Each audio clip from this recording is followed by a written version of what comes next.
evening, good evening, good evening, everyone. Good evening. I don't know if everybody can hear me. Oh, hello. Perfect. Good evening, everyone, and welcome to the Lansing School District Board of Education regular board meeting and information study session. I'm calling the meeting to order at 6 p.m. Would everyone please rise for the Pledge of Allegiance, please? Pledge allegiance to the flag of the United States of America and to the republic for which it stands, one nation, under God, indivisible, with liberty and justice for all. All righty. Thank you, everyone. If I could have one of our wonderful trustees read our mission statement this evening. Yes, Dr. Kavanaugh. The mission of the Lansing School District is to provide a high-quality education in a culturally safe and nurturing environment that supports all students to live purposeful and fulfilling lives. Thank you so much. At this time, could the clerk please call the roll? Mrs. Boyer. Present. Dr. Kavanaugh. Present. Mr. Hurd. Mr. Lopez. Mrs. Moore. Present. Dr. Nevares Martinez. Present. Dr. Rodriguez. Mrs. Strode. Present. Ms. Williams. Present. Quorum is present. Thank you so much. And I am aware that Trustee Hurd will not be here this evening. At this time, Dr. Rodriguez, did you have words you would like to share? Thank you, Madam President. Yes. Board members and public, we had to celebrate the life of Mrs. Ann Blair, who was an employee of the Lansing School District for so many years. With hearts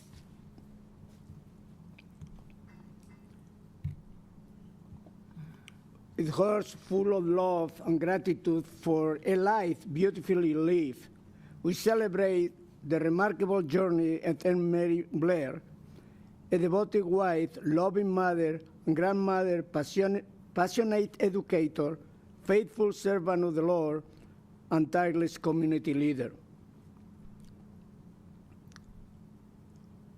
Her passion for education led to a long and distinguished career in the Lansing School District, where she touched the lives of countless students, families, and fellow educators. She began as a business education teacher at Harry Hill, where her commitment to her students and their success quickly stood out. Her leadership abilities soon led her to be an administrator.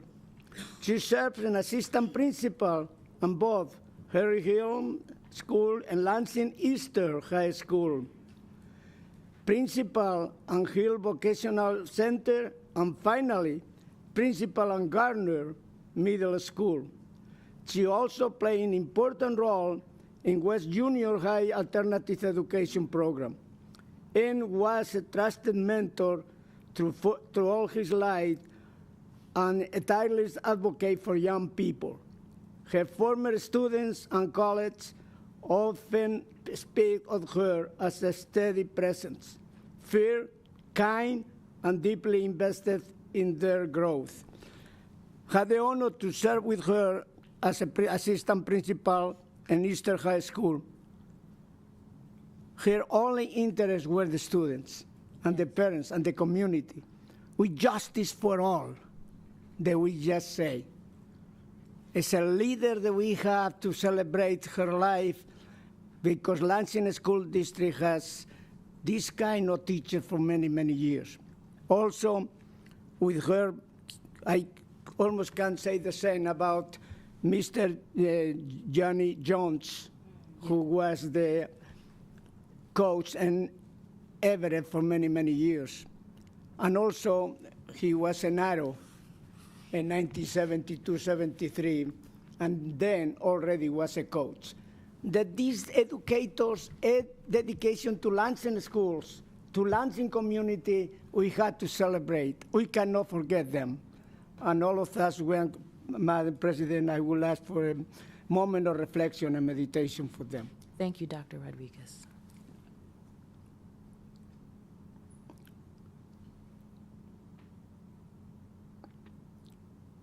Thank you for acknowledging our pillars of the district. Thank you for that. Did you see who was in that picture that was just up on the screen? Can we bring that back up? Oh, it's up? Who is that over there with those sunglasses on?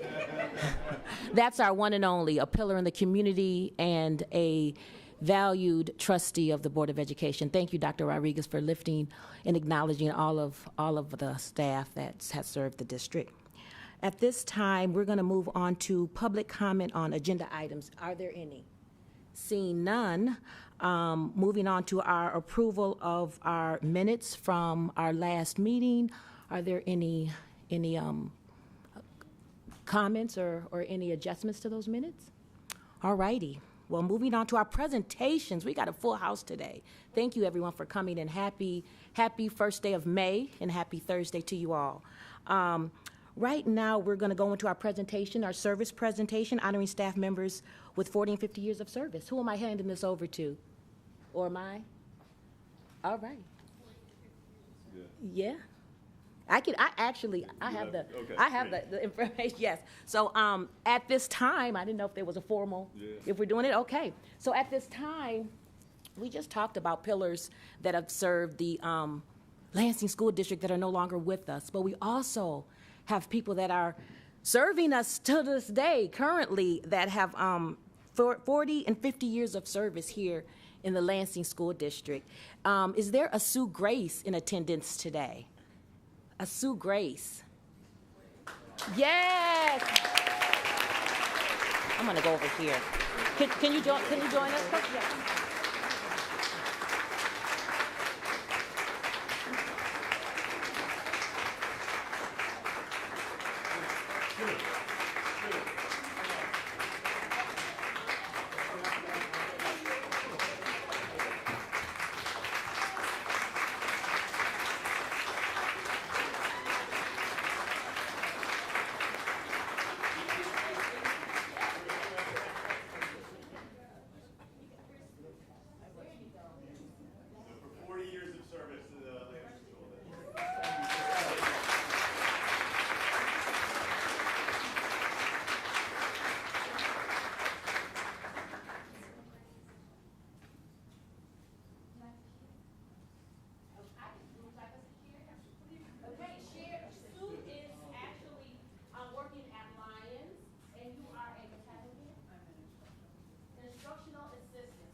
Get the whole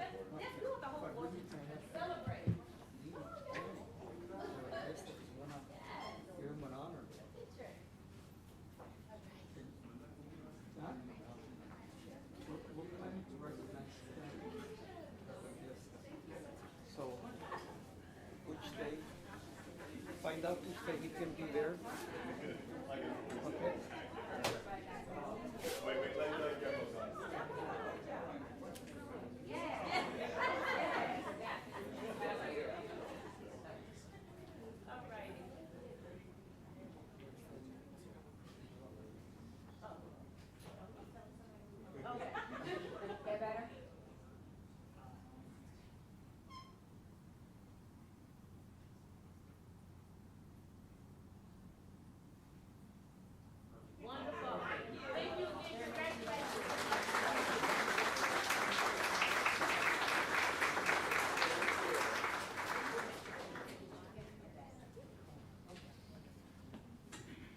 All righty.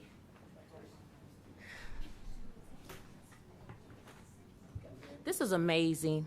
I'm so full of joy right now. All righty. Another amazing presentation. It was amazing, yes, full of joy. Our visual learning boards are happening right now. I'm going to pass this over to Ms. Benavides to guide us. No? Oh, yeah, sure. Good evening, everyone. It's always better that I hand the mic over to Jessica anyway, but just to, again, remind the community, what we're trying to do is show the incredible learning of our students to make sure that in this important space of the district, that student work is on the walls, that the work of the students, the work of the teachers, the work of the schools are there. So you'll notice that there are 6 boards, and these get replaced every month. So we have, about 24, 25 schools, and so once a month 6 go, so we repeat them about twice a year, and we're really, really proud of everybody's work, and I'm proud, of course, of the work that Jessica's done to put these up. So I'll let her kind of explain it all, and then we'll go take our tour. We have 6 schools represented here this evening. We have Atwood, Capital Area K-12 Online, Kavanaugh, Geyer Park, Luton, and Sexton. And if it's okay with the board, I'm going to go just a little off script. We have our visual learning boards every month, and we take about a 3-minute tour per board as we go around, and we have wonderful students that always come to show off their work, and our teachers and our principals. And then what happens is, after the visual learning boards, we all take our seats, and we love you all, but a lot of you end up going home, which we don't blame, but we want to give you a round of applause before you do that. And so my going off script, I would really love it if you're here to represent, and I'd like to just call the school out. If you're here to represent that school tonight, if you'll stand, and then we can see who everyone is, go to the visual learning boards, but we'd like to give you a round of applause before you leave. Atwood, if you could please stand if you're from Atwood today.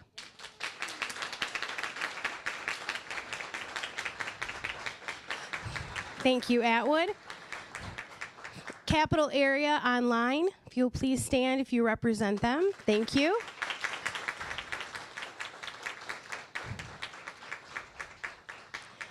Kavanaugh. We have little friends with us today. I love it. Look at all these students. This is my favorite part. Geyer Park. If you're here to represent Geyer Park, thank you.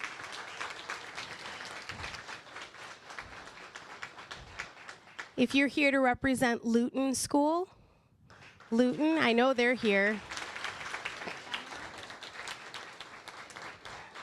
And last but certainly not least, if you're here for Sexton. Awesome.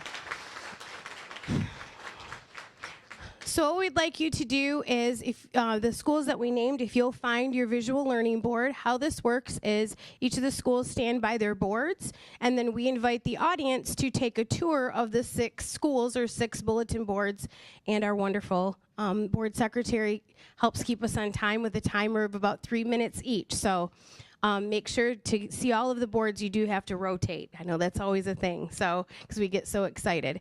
So in just a few minutes, we'll have the board join us at each of our boards, and we'll take 3 minutes per board and be able to tour 6 of our amazing schools. So thank you again for being here tonight and indulging me in the applause on the front end versus the other side.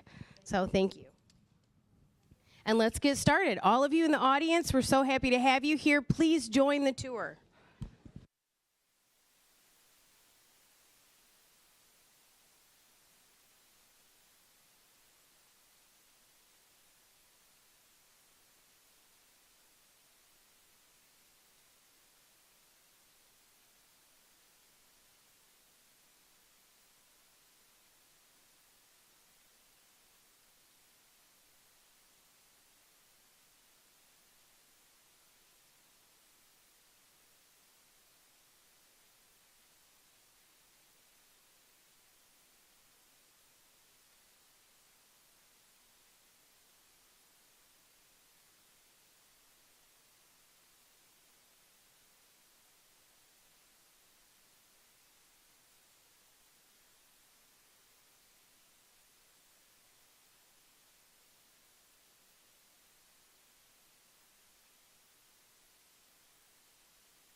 Okay, everyone, it is time to move to your next visual learning board. So if you'll please finish your sentence and then head to your next board, please. Time to head to your next visual learning board.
Okay, everyone, that marks your next 3 minutes. If you'll please rotate your board.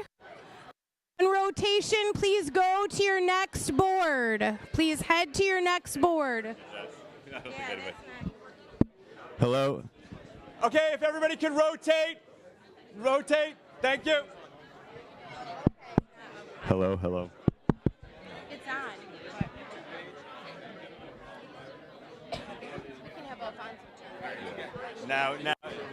Now you get the 3 minutes. Okay, here we go. Full 3 minutes. All right, so friends, this weekend, the Lansing School District to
Okay, everyone, if you'll please go to your next learning board.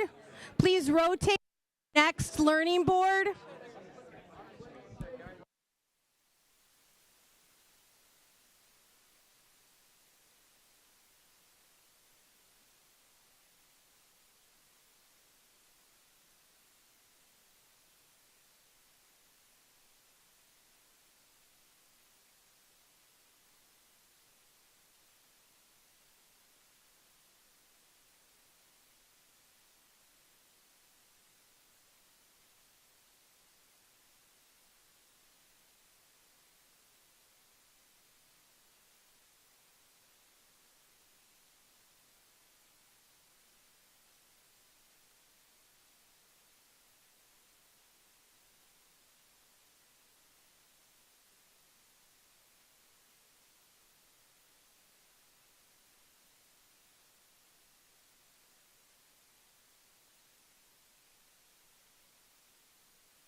Okay, everyone, this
Hello, everyone. Hello. I think our superintendent is going to wrap us up. That's not, all right, folks. Well, that is.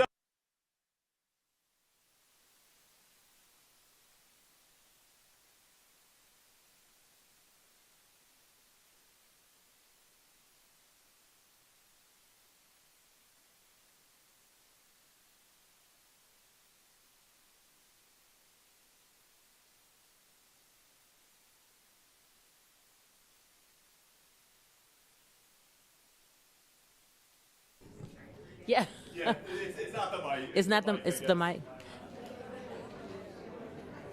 Yes, thank you, everyone. All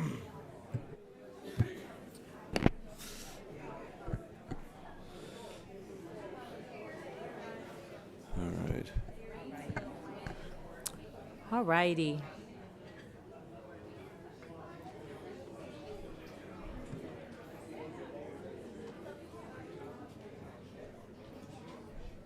All right. Looks like we have our board members back. Do we have everybody back?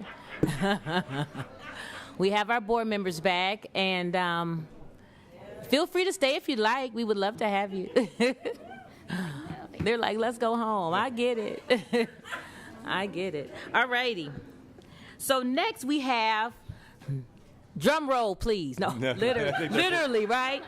We have the Department of Enrichment Superintendent. Thank you. Yeah, no, this is awesome. So first of all, for all the families leaving, we want to just thank you all for your wonderful work. Thank you. You know, I hope this is really getting people to recognize the quality of work in Lansing is really increasing, the level of work that the students are doing, the rigor. That's the reason why you have rubrics and state standards, so that you can see that we're holding our kids accountable and our teachers are able to do it. We're really, really thankful for everybody's hard work. And included, of course, in a school system that's working very, very well, you care deeply about not just the classroom academics, but also enrichment. What makes being a kid in school incredibly fulfilling is not just learning your numeracy and your literacy and learning the academics, but being part of something special, be it a team, be it dance, be it music, be it art. And what you're going to hear today is some incredible work that's been happening in the district, but I want to frame it because I want folks to really see how the last 3 years has changed the investment in our arts and sports and enrichment. You know, sadly, through economic downturns and through COVID and through all sorts of things, this district had to do some decisions that it didn't want to do. And so our arts and our sports didn't necessarily get the investment that it deserved. And now, over the last 3 years, we've really been able to put a lot of support into these incredible enrichment programs. And really thanks to Stephen Draper and his wonderful work in codifying not just, oh, it's athletics, or oh, it's arts, or oh, it's music, is to think district-wide, how do we help kids from kindergarten all the way up to 12th grade if they want to become amazing artists, amazing actors, amazing athletes. And so I want to turn the mic over to Stephen so that he can kind of come up to the dais, let's call it, the tables. And I'm also very happy to bring on Mitch Foster as well. You might know Mitch Foster from such roles as being the head of high schools, but as the senior director of high schools, he also oversees the enrichment department. And so it's really just an honor to have both these guys come up here and tell you about the wonderful work that they've been doing and where we do need to increase and improve. So with that, Mitch, happy to turn it over to you and take it away.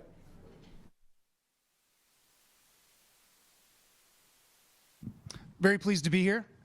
Ben said a lot of what I might have said already, so I'll be quick because Stephen's got the most to say tonight. But yeah, Mitch Foster, Senior Director of High Schools, and I also oversee enrichment and engagement.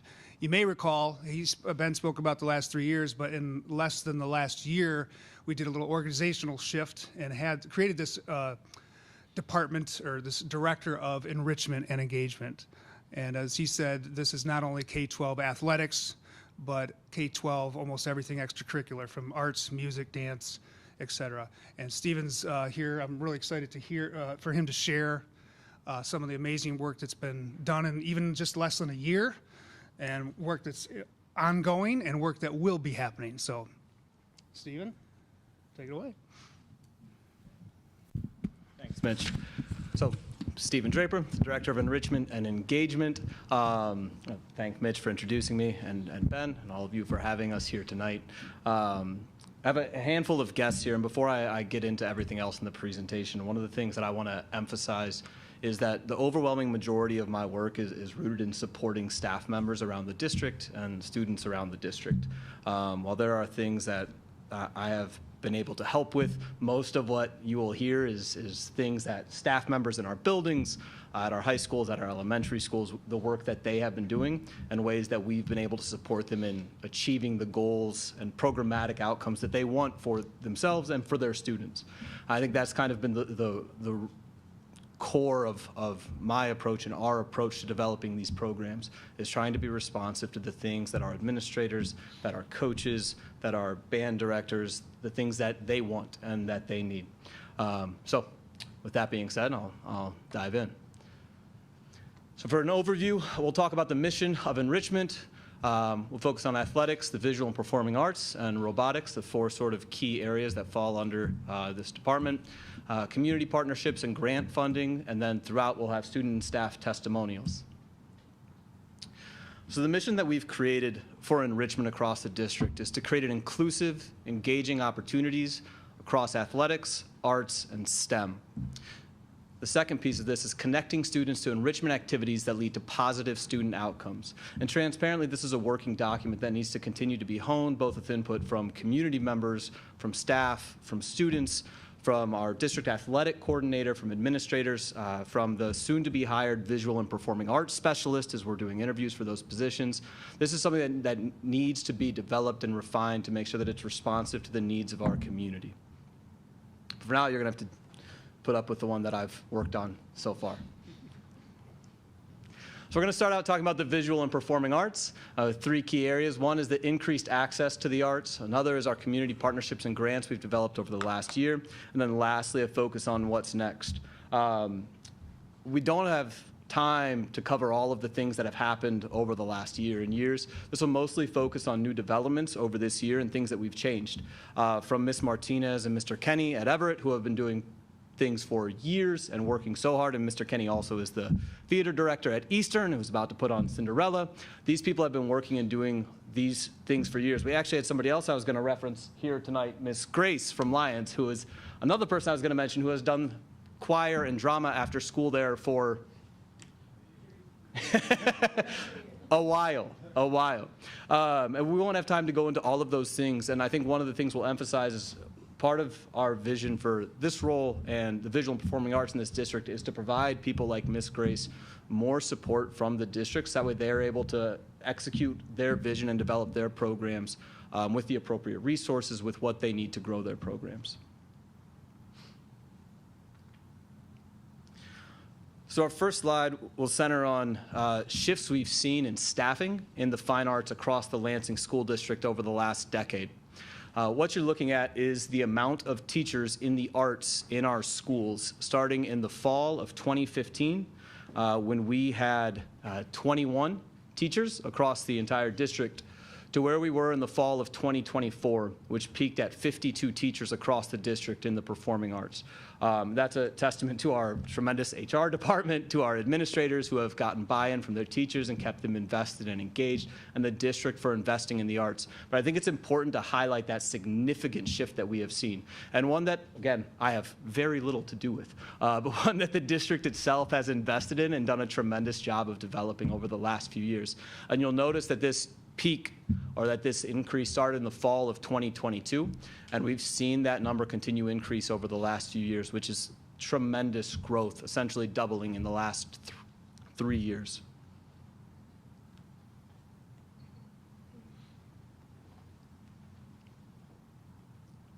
I might have just made a mistake on here. Let me come back, guys. I apologize. So you saw today you saw as you were walking in Sexton's band, their drum line performing. Something that I want to highlight is that right now we have band, marching band, choir, and drama opportunities at all of our 3 big high schools. Sexton right now has 85 students taking band. Over the last few years, they have not offered band at Sexton. That growth in essentially 1 year is a credit to Mr. Malikian, who you might have seen out there playing as you were walking in, and who is a tremendous asset to Sexton and our school district, who has expressed interest in getting down to his feeder elementary schools and meeting with those students before they're moving up into their high school, who has been doing after-school program, who had a pep band at basketball games this year at Sexton, performing at those things, and that's been the work of Mr. Malikian. He has done a tremendous job there. In support of him, we have currently budgeted and or spent $60,000 on new instruments or repairs to instruments. That's $30,000 towards our high schools, $10,000 to each of those, and then $10,000 to each of our middle schools, Dwight Rich, Gardner, and a third that we will talk about in just a little bit.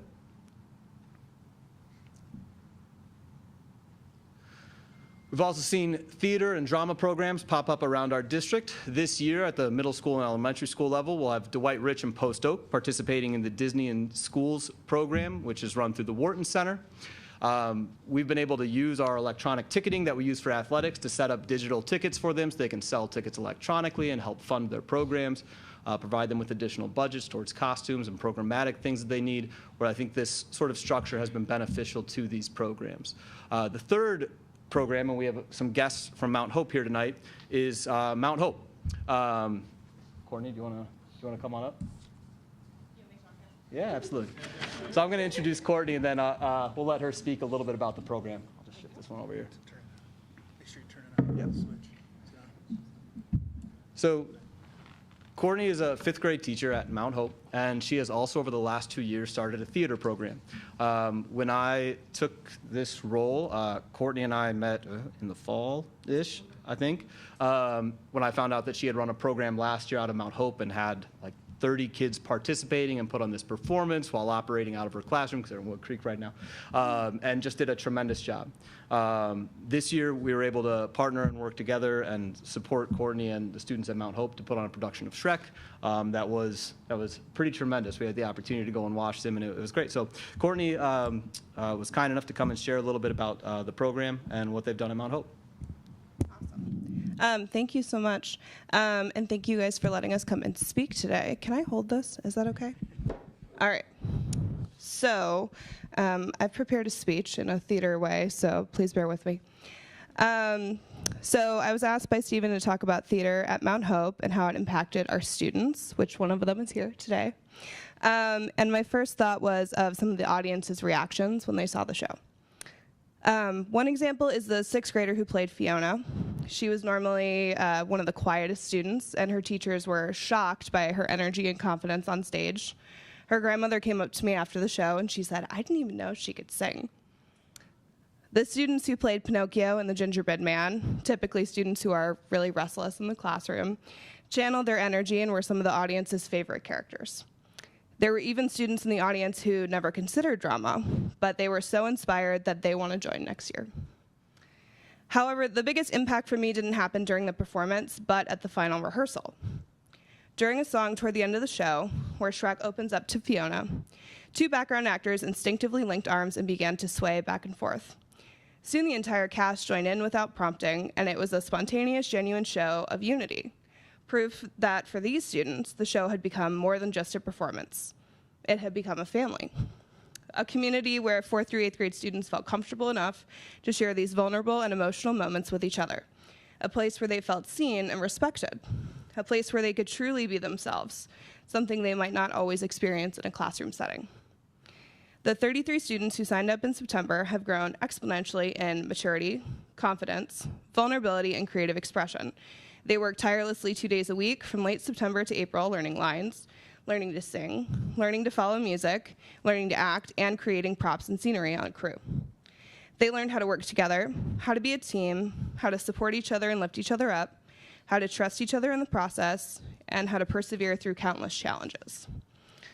Not every student is cut out to be on the honor roll or to be able to perform at grade level. but the activities of our drama club allowed every student, no matter their grade point, to be equal. Theater and any form of arts education, like we're talking about tonight, are absolutely vital because they create experiences like ours.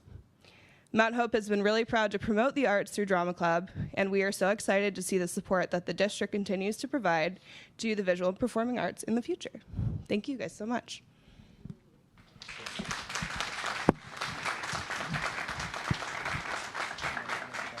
Jasmine? Yeah.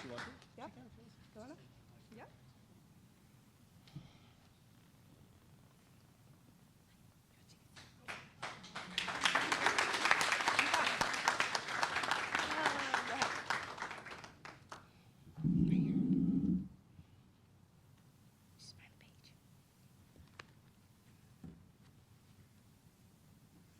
Hello, my name is Jasmine. I'm in 6th grade. I played as Lord Farquaad, and was my second year in Drama Club. Drama Club is important to me because it's somewhere where I fit in. Everybody has hobbies or something they like. Drama Club to me is a community where everybody belongs. Not only that, Drama Club is a great way to make friends, and sometimes that's hard for people, but we get to make art and have fun while doing it. Thank you.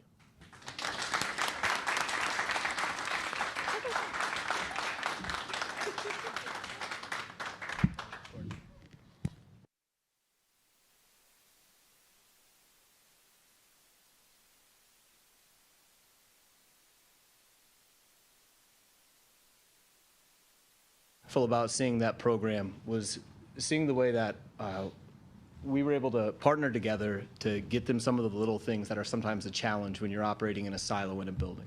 And one of the things that we were able to do was to connect them with the costume shop, which is the group that's based out of the Riverwalk Theater, where they provide all of their outfits for their shows. And so being able to connect the Mount Hope Theater program with the costume shop and let Courtney get the opportunity to walk through there and get their costumes through their performance, and you can see their outfits on the stage, how much of a difference that makes when kids are on stage and they're wearing like the costumes, right? The costumes they're supposed to. It's such a different experience as somebody that grew up performing in musicals and drama and all those things. You know the difference that it feels when you're in something like that. I think that was a really, really significant moment. It was great to see what they did. Another thing that I'll talk about with the arts is something that Dwight Rich did, Shannon Harris, the principal there, which was make a major investment in mics for their drama program, so that way they can host and conduct productions at their site consistently without needing to move mics across buildings, and to make sure they have enough for programs like what they're doing this spring through the Disney in Schools with Wharton Center. And Dakota Salazar, who's our audiovisual tech for the district, helped coordinate this purchase and connect Dwight Rich with the right products and resources. And it was really great to see that type of investment at Dwight Rich into the arts programs there to make sure that they were able to put on a performance this year and in the future. The next thing is a little piece on community partnerships and grants. We had the Reach Art program operating at Dwight Rich and Everett over the course of this year. We've had over 50 students participating in after-school programming 4 days a week at Dwight Rich and Luton. It's housed at Dwight Rich, but was open to both students. And then also at Everett High School on Fridays for their Arts Incubator Club. We're going to have Melissa Keeley and Autumn. We're here to talk just briefly about their program, and I will not talk about this one at all. I think you're still on. And I should introduce Melissa, who is the director of Reach Art Studio, which was once started by, if I'm not mistaken, let me make sure I get my history right, a Luton parent. No, she was Morris Park. Oh, she's a Morris Park parent, Miss Brinkman. Yep, right? Alice Brinkman. Yeah, so thank you so much for letting us come and share a little bit about the after-school programs. So as Stephen said, we're from Reach Studio Art Center. How was it if I had you on? We're from Reach Studio Arts Center, and we're a community-based art studio in Rio Town. And we do free and sliding scale programming for youth in our community. But we know that tuition is only one of the barriers for youth, and that transportation is a significant issue for many youth in our community, especially since COVID. So we're particularly happy and excited and grateful to be partnering with the Lansing School District so that we can provide on-site programming at Lansing School District buildings. So as Stephen said, currently we're doing 2 programs. We're doing a 4-day program for grades 3 through 8 at Dwight Rich, which also includes Luton students, and a weekly art club at Everett High School that we call the Arts Incubator Club.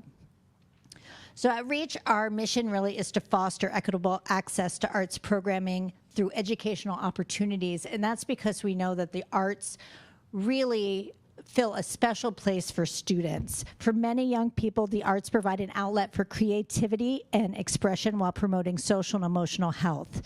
And as someone who recently said to me, the beautiful thing about art is there's no single right answer, which can be incredibly empowering to young people.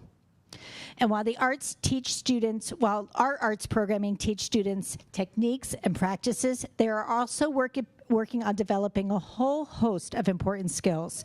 And these skills, which have been identified by the President's Committee on the Arts and Humanities, include critical thinking, problem solving, decision making, higher order thinking, analysis, synthesis, evaluation, imagination, and judgment. Skills that are going to carry them on in their education and career long after they leave our programming. And I'm excited to see the increase in teachers in the arts in the districts, and also excited to see the investment you're making in after-school engagement, because after-school programming doesn't take the place of what's happening in the school, it enhances it.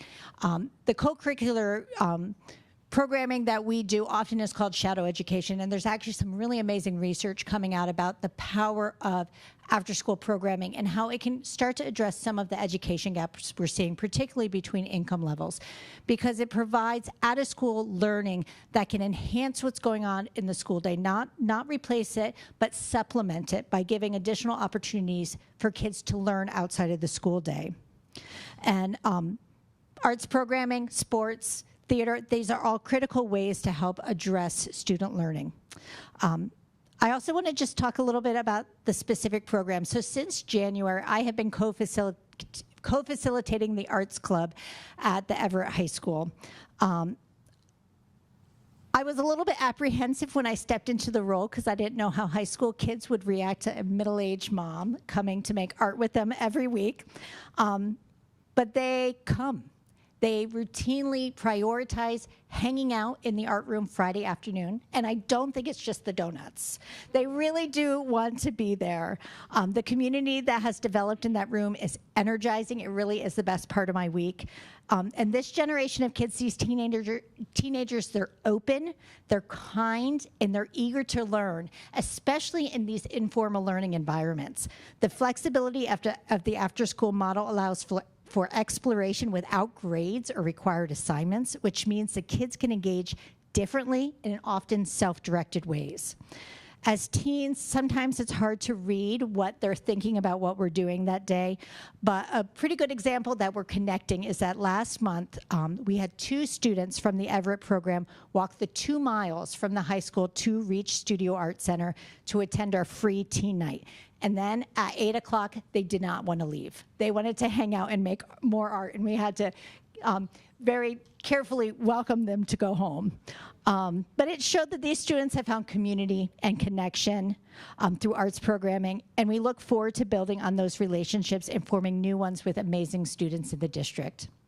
And while I have the mic, I want to also invite you. Currently, we have partnered with Sarah Wills, one of the high school art teachers at Everett, and we have an exhibition at Reach of the photography program that she has done, and we're going to have an open house on Monday from 5 to 7 to honor and celebrate the students, and then next month we'll be showcasing the work of our Arts Incubator students in our gallery.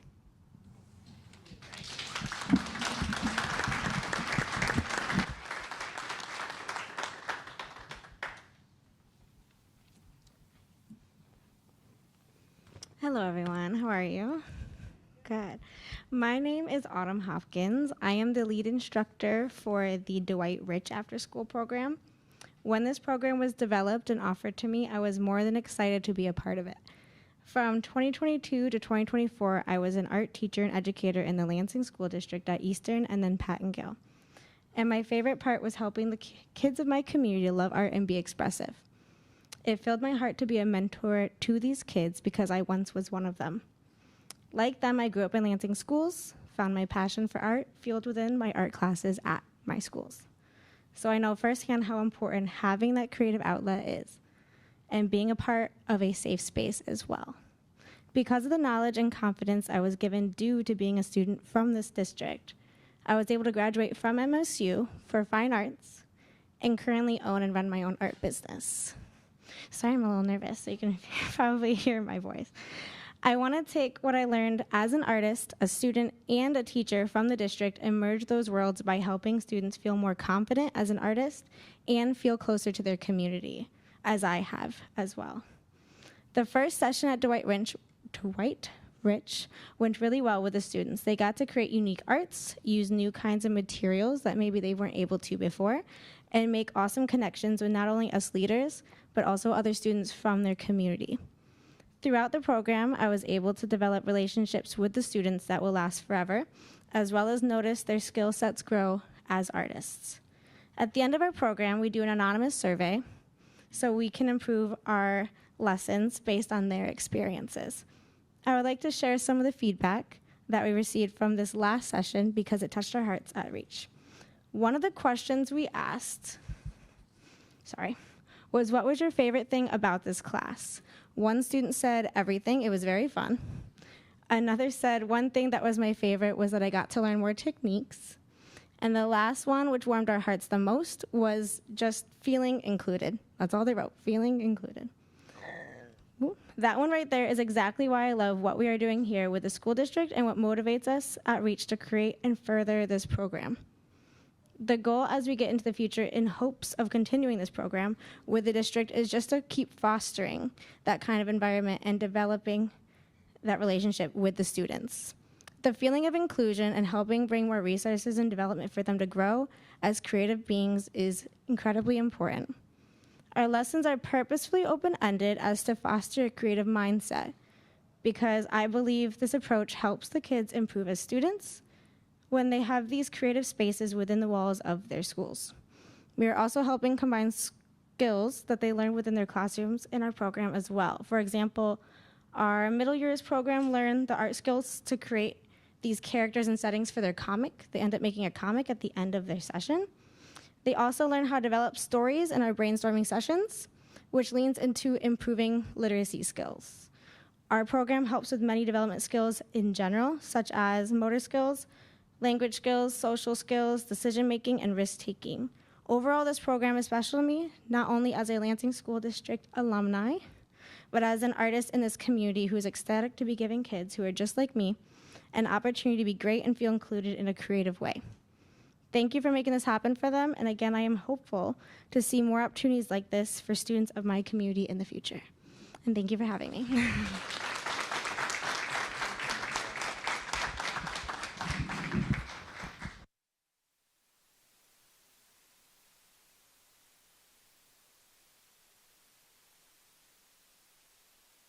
Better than I would for the program that they've done. It's been great to work with them, though, and spend time with them, and I think I'm meeting with them in 2 weeks to talk about next year. The next piece I was going to talk about is another community partnership. We were going to have 2 students from Willow come out today with their violins, but they also have their carnival tonight. And so Dr. Beard and the students were not able to come because a carnival is, of course, more important. So it's shocking that I couldn't convince them to come anyways. So at Willow this year, something that we've done is we've partnered with an organization called TPAC, Transcendent Performing Arts Center.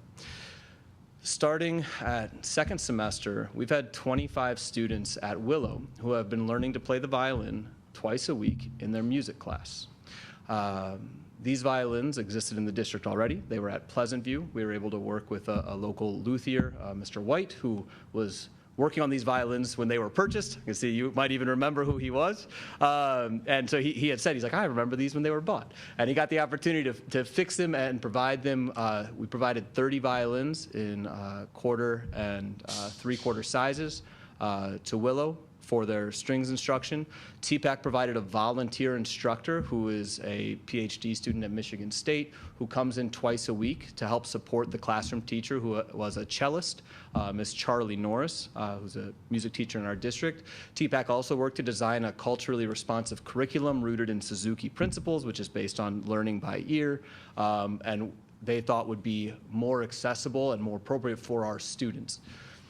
Those funds came from the Sphinx organization and TPAC's leadership to get those funds to provide that volunteer in the classroom. So instead of having one teacher with 25 third graders with a violin, which would be a challenge, they have 2 people in the room providing that instruction.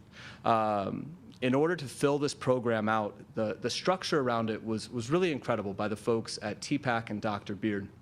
It started with a guest visit that Ms. Benavides participated in with Randall Gooseby, who is a nationally renowned violinist who came in and performed for the students in 3rd grade. So they got excited about violin programming. They had no idea they were going to get offered violin at that time. A survey was sent out to families to see who was interested in joining the students. After that was sent out, they had just over 20 students interested, and Dr. Beard worked with families to enroll the rest of the class. And then as they started the 2nd semester, they created a cohort model for specials, where the 2 different 3rd grade classes combine for specials with the 25 kids that go to the strings class, and then the other 25 go to the general music who did not express interest or were not identified for it. And that's how they built their special schedules. They're getting in their general music class with their music teacher, and then their 3rd music class for the week is just a normal general music class. So 2 days a week they get strings instruction. The 3rd day of the week they get just general music, which keeps them making sure that the teacher is able to teach standards that she's supposed to be teaching in the classroom, and they're still getting the same instruction as their peers. The long-term goal is for this to continue. So as these 3rd graders move into 4th grade, they continue to have this. And you start a new 3rd grade cohort at Willow. And hopefully in 5 years, Willow is able to have their own orchestra, which is something that Dr. Beard is extremely enthusiastic about. And if you know Dr. Beard at all, you know that she is a singer and passionate advocate for the arts.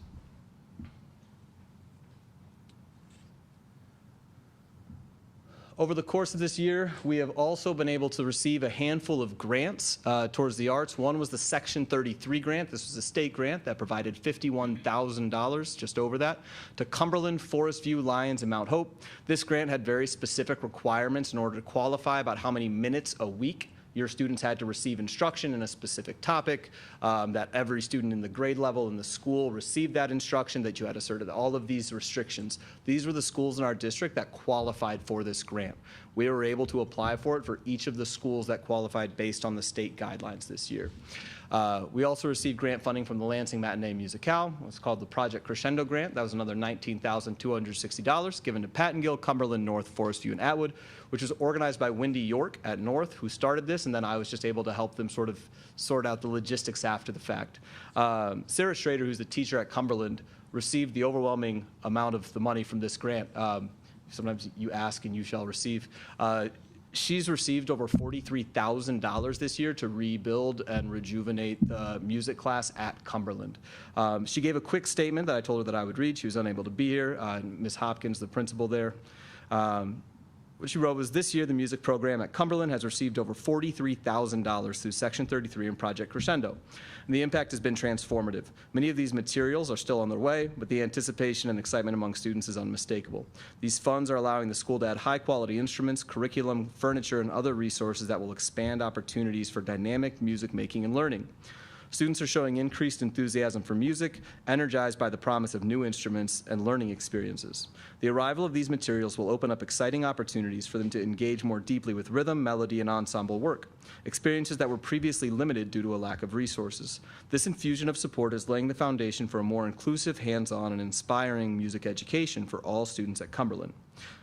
Sarah Schrader, the person who wrote this, the music teacher at Cumberland, shares that the grants will empower her to teach with greater creativity and effectiveness. With these new resources, she'll be better equipped to fully support the Orff-Schulwerk approach, which is a pedagogical approach to music instruction, which emphasizes joyful, active participation in music.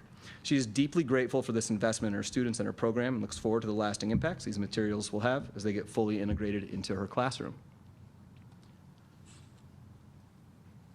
So the last piece is going to be centered on plans for the future. The first is that we started interviews today, actually, for a visual and performing arts specialist. This is part of the longer-term vision to create parallel structures with athletics and the arts. This position will be a full-time, dedicated position to supporting arts educators and after-school programming centered in the visual and performing arts. Developing fundraising opportunities and integrating them within our broader athletic infrastructure to make sure that our arts programs have those opportunities as well. This was what was referenced earlier. As of now, we are planning to have a band offered at Mount Hope next year when they open up their new instruction with Mr. David Wallert, using the instruments that are currently at Eastern. The intermediate set of instruments from middle schoolers were housed in that building. Over $20,000 has been earmarked to buy new and refurbish instruments for that program over the next 5-ish, 6 months. Next year, we plan to bring back a district-wide 3rd through 5th grade choir, which is currently in the budget for next year and planned to begin at the beginning of the school year. This is another sort of big one. Similar to how we do athletics for the junior highs right now, where we have co-curriculars and coaches, next year we'll see us have 2 co-curriculars offered earmarked for the fine arts in every K-8 building and 1 in every K-4 and 5-8 building. Our teachers behind us don't know this yet. They are finding this out right now. Yeah. And so next year, these will be earmarked co-curriculars specifically for the fine arts that will exist for them, where each school will be able to offer this for choir or band or drama or whatever is responsive to their school community. One of the major things is going to be improving the connection between staff and district resources. People like Ms. Grace, who was here earlier, making sure that she's able to get the type of support she needs to have appropriate costumes and everything else for her programs. Improving data on equitable access, providing responsive programs, providing programs that our students want, so that way they're enrolling in them. And then making sure that we're able to measure student outcomes connected to arts programming.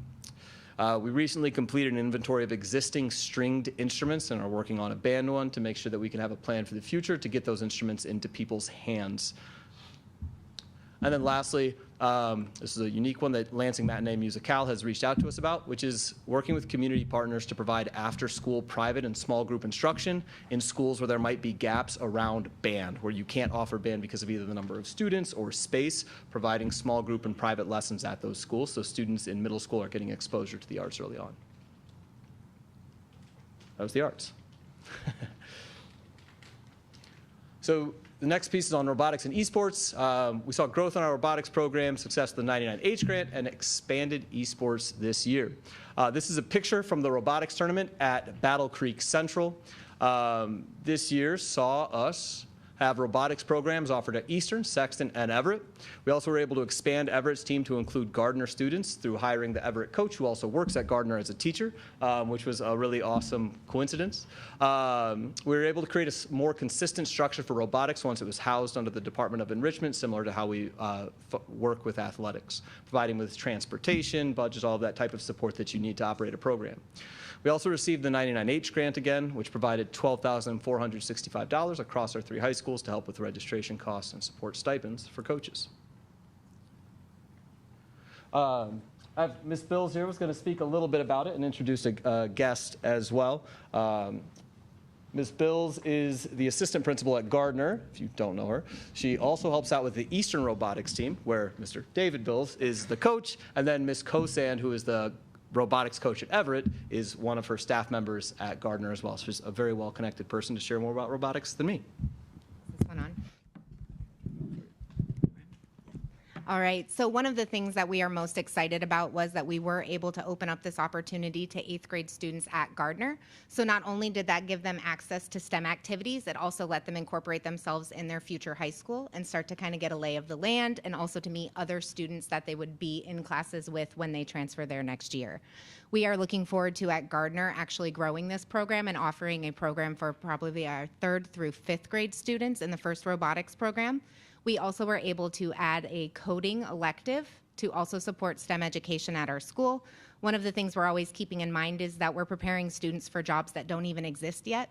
So robotics is a fantastic way to fuel their passion and give them an outlet, especially when we realize maybe not all of our students want to be in athletics or even the arts, but this gives them an outlet to be a part of a team and a community. We are very fortunate as Mr. Draper said that one of our 5th grade teachers, Megan Kosand, was willing to go and actually start coaching at the high school. She is not feeling well tonight, so I told her I would speak for that on her, but that has been a huge opportunity for herself in developing her own practice. One of the other things that is very exciting is that we are finally, as a robotics program, being recognized as part of with the athletics and the enrichment program. As Stephen said, this is the first year we've been able to have busing to and from each of our competitions. We were able to have funding to support having our coaches put in hundreds of hours with our students to prepare them for these competitions. Another proud point is that at Eastern, we also had 3 students that are former Eastern students that have come back to volunteer their own time to support and mentor our teams. And that is who I would like to introduce next. We have a couple of Eastern robotics students here. I have Evan White, who is a former Eastern student who graduated last year, who is a mentor for our team. And then I have Leo Savoy and his family here that would like to share the impact of robotics on their lives.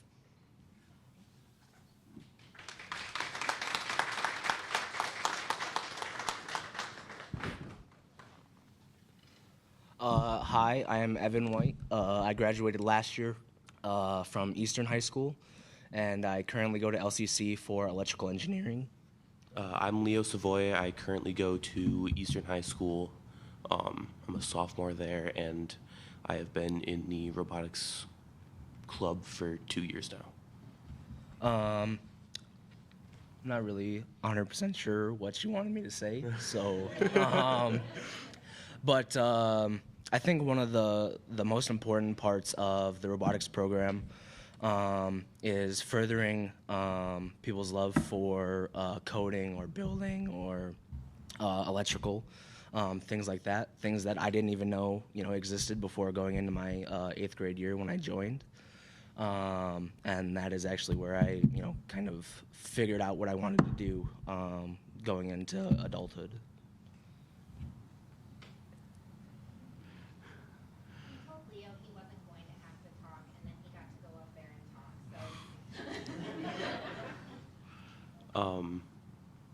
I also didn't know that a lot of the stuff that we do in the club existed until I joined last year. And like Evan, I also found what I wanted to do after school by going to the club, and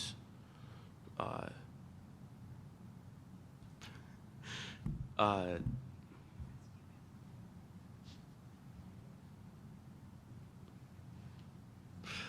do you want to do? Keep going, or you want me to? I'm good. You're good. Yeah. Okay. Thanks, man. I appreciate you coming over. Thanks, Leo.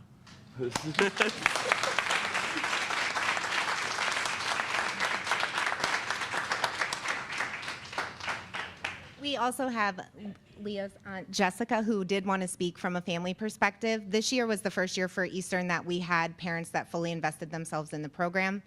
They showed up to every robotics competition, which if you've never been to a robotics competition, let me just let you know, this is an intense event. You have 3 days of approximately 12 to 14-hour days where you will compete in no less than probably about 20 matches.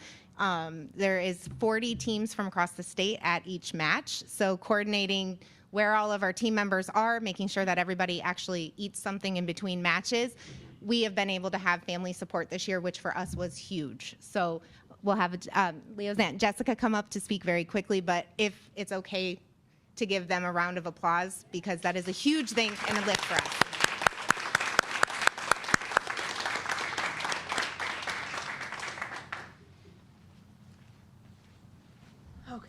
Please bear with me. I wasn't prepared to speak tonight, but just to give a different perspective from someone who, for the past 2 years, has attended all the robotics competitions and is a former student of Lansing schools. I had Mr. Foster in high school, so did my husband.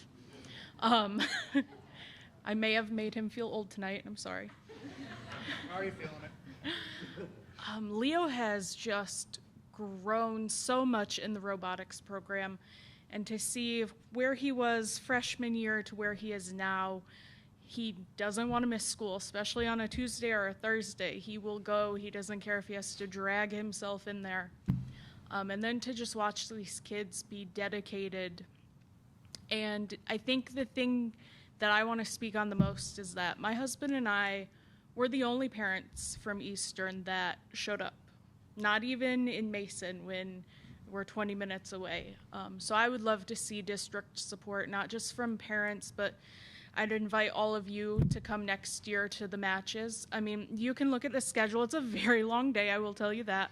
But you can look and see when Eastern and Sexton and Everett are up, and you don't have to stay the whole time, but the kids need you. You look at some of these other schools, they have whole sections. So we would love all of you to come and check it out, and the kids would be thrilled to show you what they're doing. Because Leo might not have talked a lot up here, but he talks a lot at home, I can promise you that. And I have learned things that I didn't know about robotics, so we definitely need more district support, more parental support.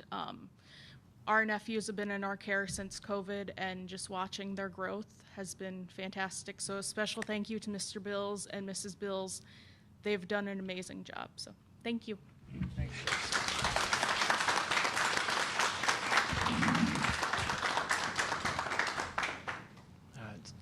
So transitioning from the experience of those folks, I think the next steps for us as a district, I think there's a really obvious one, which is adding a robotics team at Lansing Tech. So next year, a major priority for us is adding a robotics team at Lansing Tech, making sure that those students have an opportunity. Another is adding middle school opportunities, so students aren't getting this for the first time as they're approaching high school.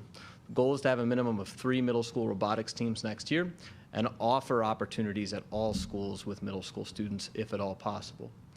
The way to do this is by utilizing 99H grant funding for first-year programs to kickstart the programs at any school where coaches are available.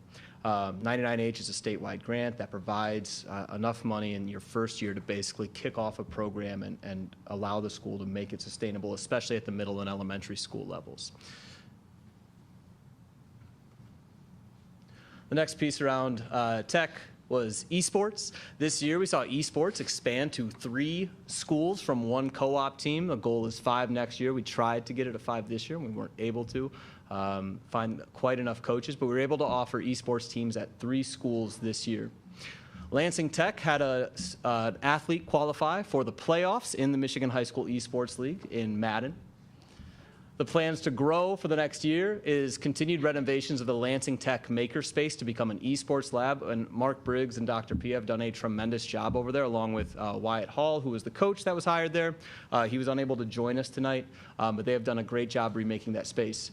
Lansing Sexton was recently awarded $8,000 to purchase new gaming PCs from TechSmith out of Okemos, who made a donation to make sure that they had PCs for their esports program.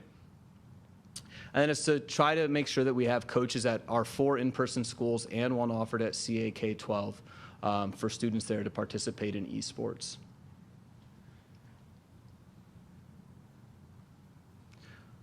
Athletics. This will be a quick one.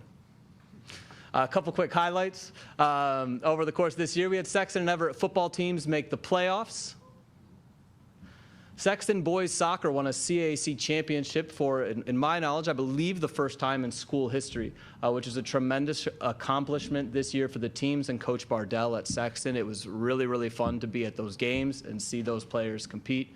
It was really, really cool. Eastern Volleyball had a win over East Lansing this year in a district game, which was a huge victory and step in a positive direction for Coach Robinson and their program. Sexton boys basketball, I don't know if you heard, they won a regional championship. There was like a big shot involved or something. You might see me on the camera trying to hold our students back from running across the court after the shot was made. We hosted our first middle school and high school cross-country meet. It was a joint meet and had over 150 students participating, 70 of which were middle school cross-country runners, which was a huge increase that we'll talk about a little bit later. We also offered 3 levels of girls volleyball at all 3 schools, at Everett, Sexton, and Eastern this year. That's a huge testament to the coaches, Coach Cannon, Coach Miller, and Coach Robinson at those 3 schools, as well as their athletic directors. We also added boys volleyball as a club sport for the 2nd year, and next year it will become an MHSAA sport for us.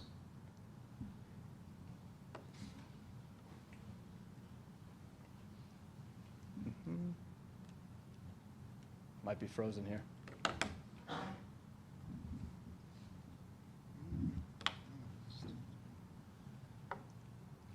Is there another PC that we can click on to move the slide along? Oh, there we go.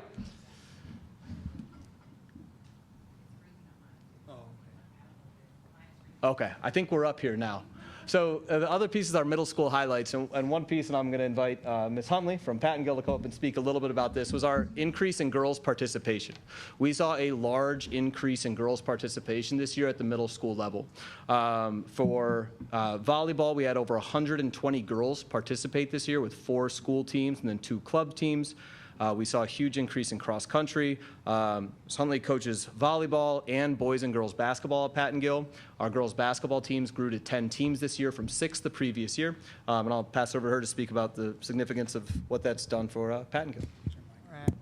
Hello. Well, as a basketball fanatic, Stephen is bound to make me miss the game, I see, but we're going to be here. So, yeah, he asked me to speak. I coach 3 sports at Patton Gill that have grown significantly since we started kind of as a co-ed team a while ago at the old building, but coming in, he wanted to talk more about the girls and how that area has grown, which is a special place for me because I grew up being a female athlete and a collegiate athlete, so I enjoy watching the girls come out and play.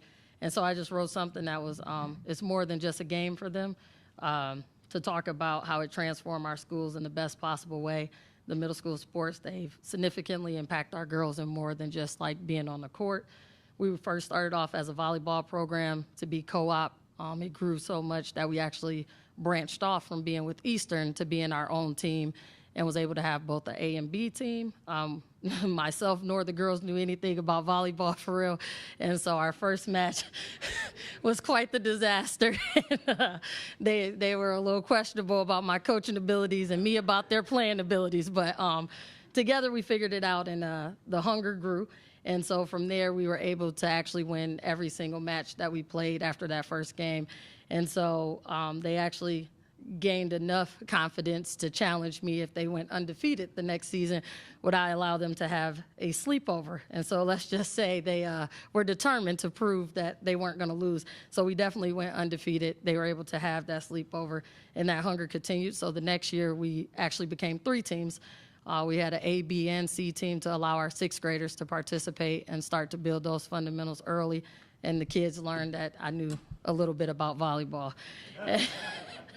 So by year 2, we've grown, and that started to get the girls more interested in sports overall. We became a basketball team in co-op with Patton Gill, Post Oak, and Eastern.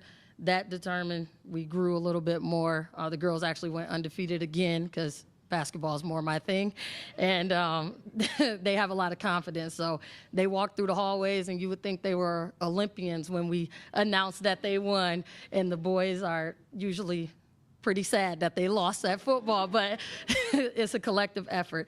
And so it's something that they earn. Basketball, we're really passionate about it. We have a lot of parents show up. We have a good foundation for people coming out and to support and actually being there to show our kids that sports are just as important as academics. Once they actually get these things going, they like to hear their names on the announcements. They enjoy when teachers and other people show up to tell them how wonderful of a job they did and also praise them for their improvements in the classrooms, their behavior. The girl drama dies down. And so the biggest thing right now is that having the privilege of coaching them and laying the foundation, we've kind of had a nice feeder program going into Eastern where the freshman coach will often come over, watch their game, support them, and kind of give them a scouting report of what to expect the following year. So this is something that I think is resonating with them and reigniting something in our girls to be athletes again, to take pride in who they are. They're becoming stronger, better leaders, a better teammate. They're asking about being on the team starting in 4th and 5th grade. Oftentimes I'm like, oh yeah, until you get in the gym and realize I'll run you to death. But they still enjoy just looking forward to that opportunity and seeing themselves, you know, in pictures or posters or something that we display. They're very excited, but it's truly impacted them in a powerful way. The classwork is improving. The participation is up. As Stephen said, we keep growing in numbers. Our girls are taking an interest in like soccer and track because they get to start earlier in the fall and looking forward to those sports. The girl drama is way down, which is a big part for me as the dean of students. And it turns out that it's really hard for you to fight and argue with your teammate after you run a million suicides the following night. So, but yeah, as a former female athlete, it just very great to see the girls grow in different aspects.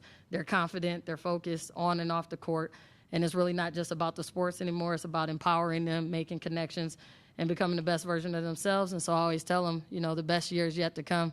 So I appreciate that middle school sports are growing and developing, and we're able to push that into our high schools. So thank you.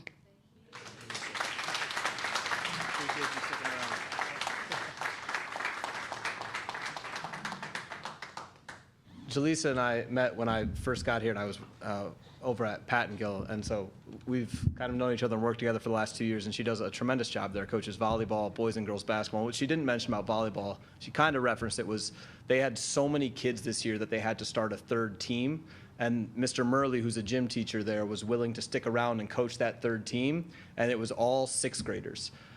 Which is a good segue to the next bullet point up here, which was the addition of Saturday tournaments and events, where even though we didn't necessarily, we weren't able to provide those sixth graders games against the seventh and eighth graders, we did start to host Saturday tournaments. And those Saturday tournaments, we invited the sixth graders, split them into 2 divisions, and were able to let them play games against other sixth grade clubs that had popped up around the district at Sheridan Road, at Post Oak, and then at Pattengill, which is a really, really cool experience for us to host our own internal volleyball tournaments.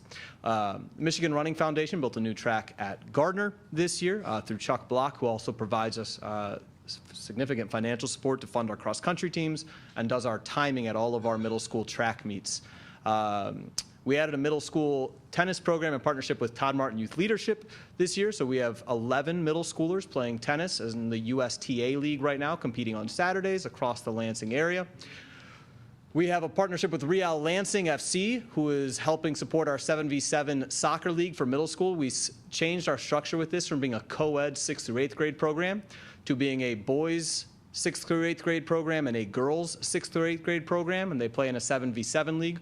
We have 8 boys teams and 4 girls teams. We were able to structure this in a way where we have students, we are offering practices that are co-ed, but when they come together for games, we provide half of them training with coaches we hired from Real Lansing, and the other half play 7v7. So the boys are playing 7v7, the girls are training with the coaches, and then they flip-flop, which allowed us to co-opt girls' teams to make enough teams. And then cross-country grew from 17 participants to 70 this year, which was a significant change.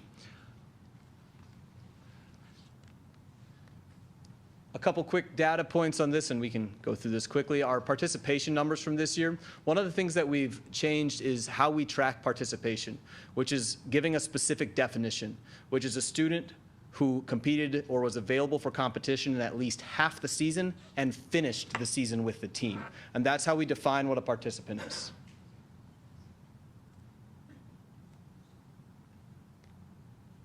You can see our middle school participation this year from football was just at 100, over 120 for volleyball, 70 for cross country, and this is across all 10 schools. One thing I'll mention is that we had, for the first time, offered school-based opportunities at every single one of our schools with middle schoolers. Luton was able to have a cross country team and a soccer team, and it's the first time that Luton has been able to offer school-based sports.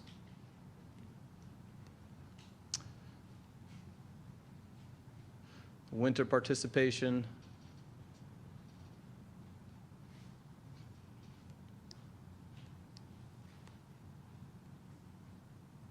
This is our middle school through the winter. You see boys basketball increased to 14 teams this year. We split to 2 divisions, 7 A teams, 7 B teams. Again, we hosted 2 Saturday events for boys and girls basketball. I don't know why it keeps getting back there. And lastly, spring. We don't have our numbers for spring for middle school yet. I do know we have over 127 students doing middle school track, and we should be just over 120 for soccer. Some areas for improvement. One is a clearer goal for girls' participation. If you looked at the data when we pulled those numbers up, you can see a stark contrast between boys and girls' participation at our schools. We've made specific efforts to address that at the middle school level this year, from promotional videos for girls' basketball to hiring additional coaches and restructuring soccer. Another is using data to make those decisions. The third is meeting middle school participants where they are. A lot of our students haven't played before when they're hitting middle school, and so we've started conversations about trying to provide them more practice opportunities and less game opportunities. My background is as a basketball coach, and I know if you're playing too many games and not practicing enough, it can be difficult for you. Developing closer links between elementary, middle school, and high school programs. Our high school programs came to our Saturday events. It was one of the perks of that model this year.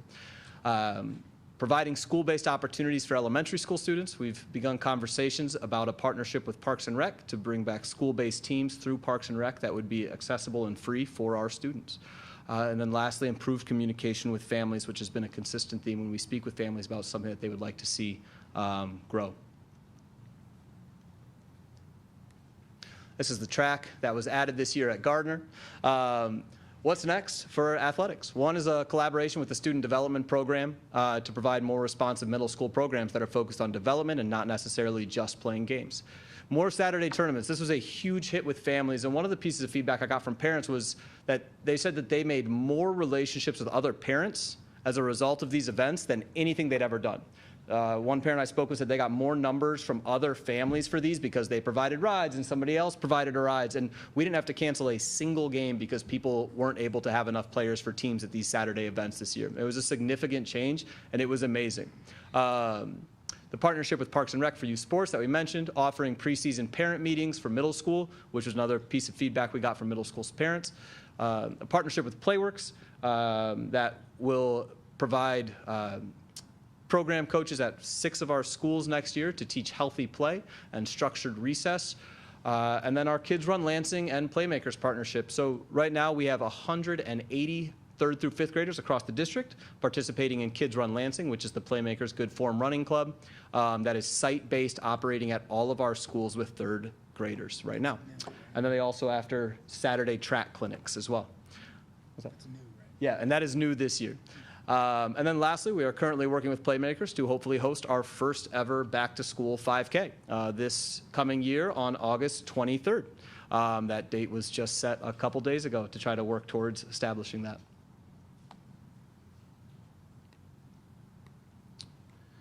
For high school, one is trying to collect more data on student-athlete outcomes. What are we seeing from people who are participating in athletics and participating over the course of 4 years?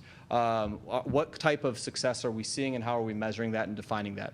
Again, creating a clear fundraising structure for our programs to support themselves and for us to support them. It's part of the conversation around a 5K. Opportunities to connect with youth sports, getting our high schoolers around our elementary and middle school students. Adopting Event Link that will provide us with a parent communication tool directly from our coaches. A continued City Series basketball games hosted at Don Johnson Fieldhouse, which was popular and a really fun thing this year, and then boys volleyball becoming an MHSA sport. Lastly is changes to facilities.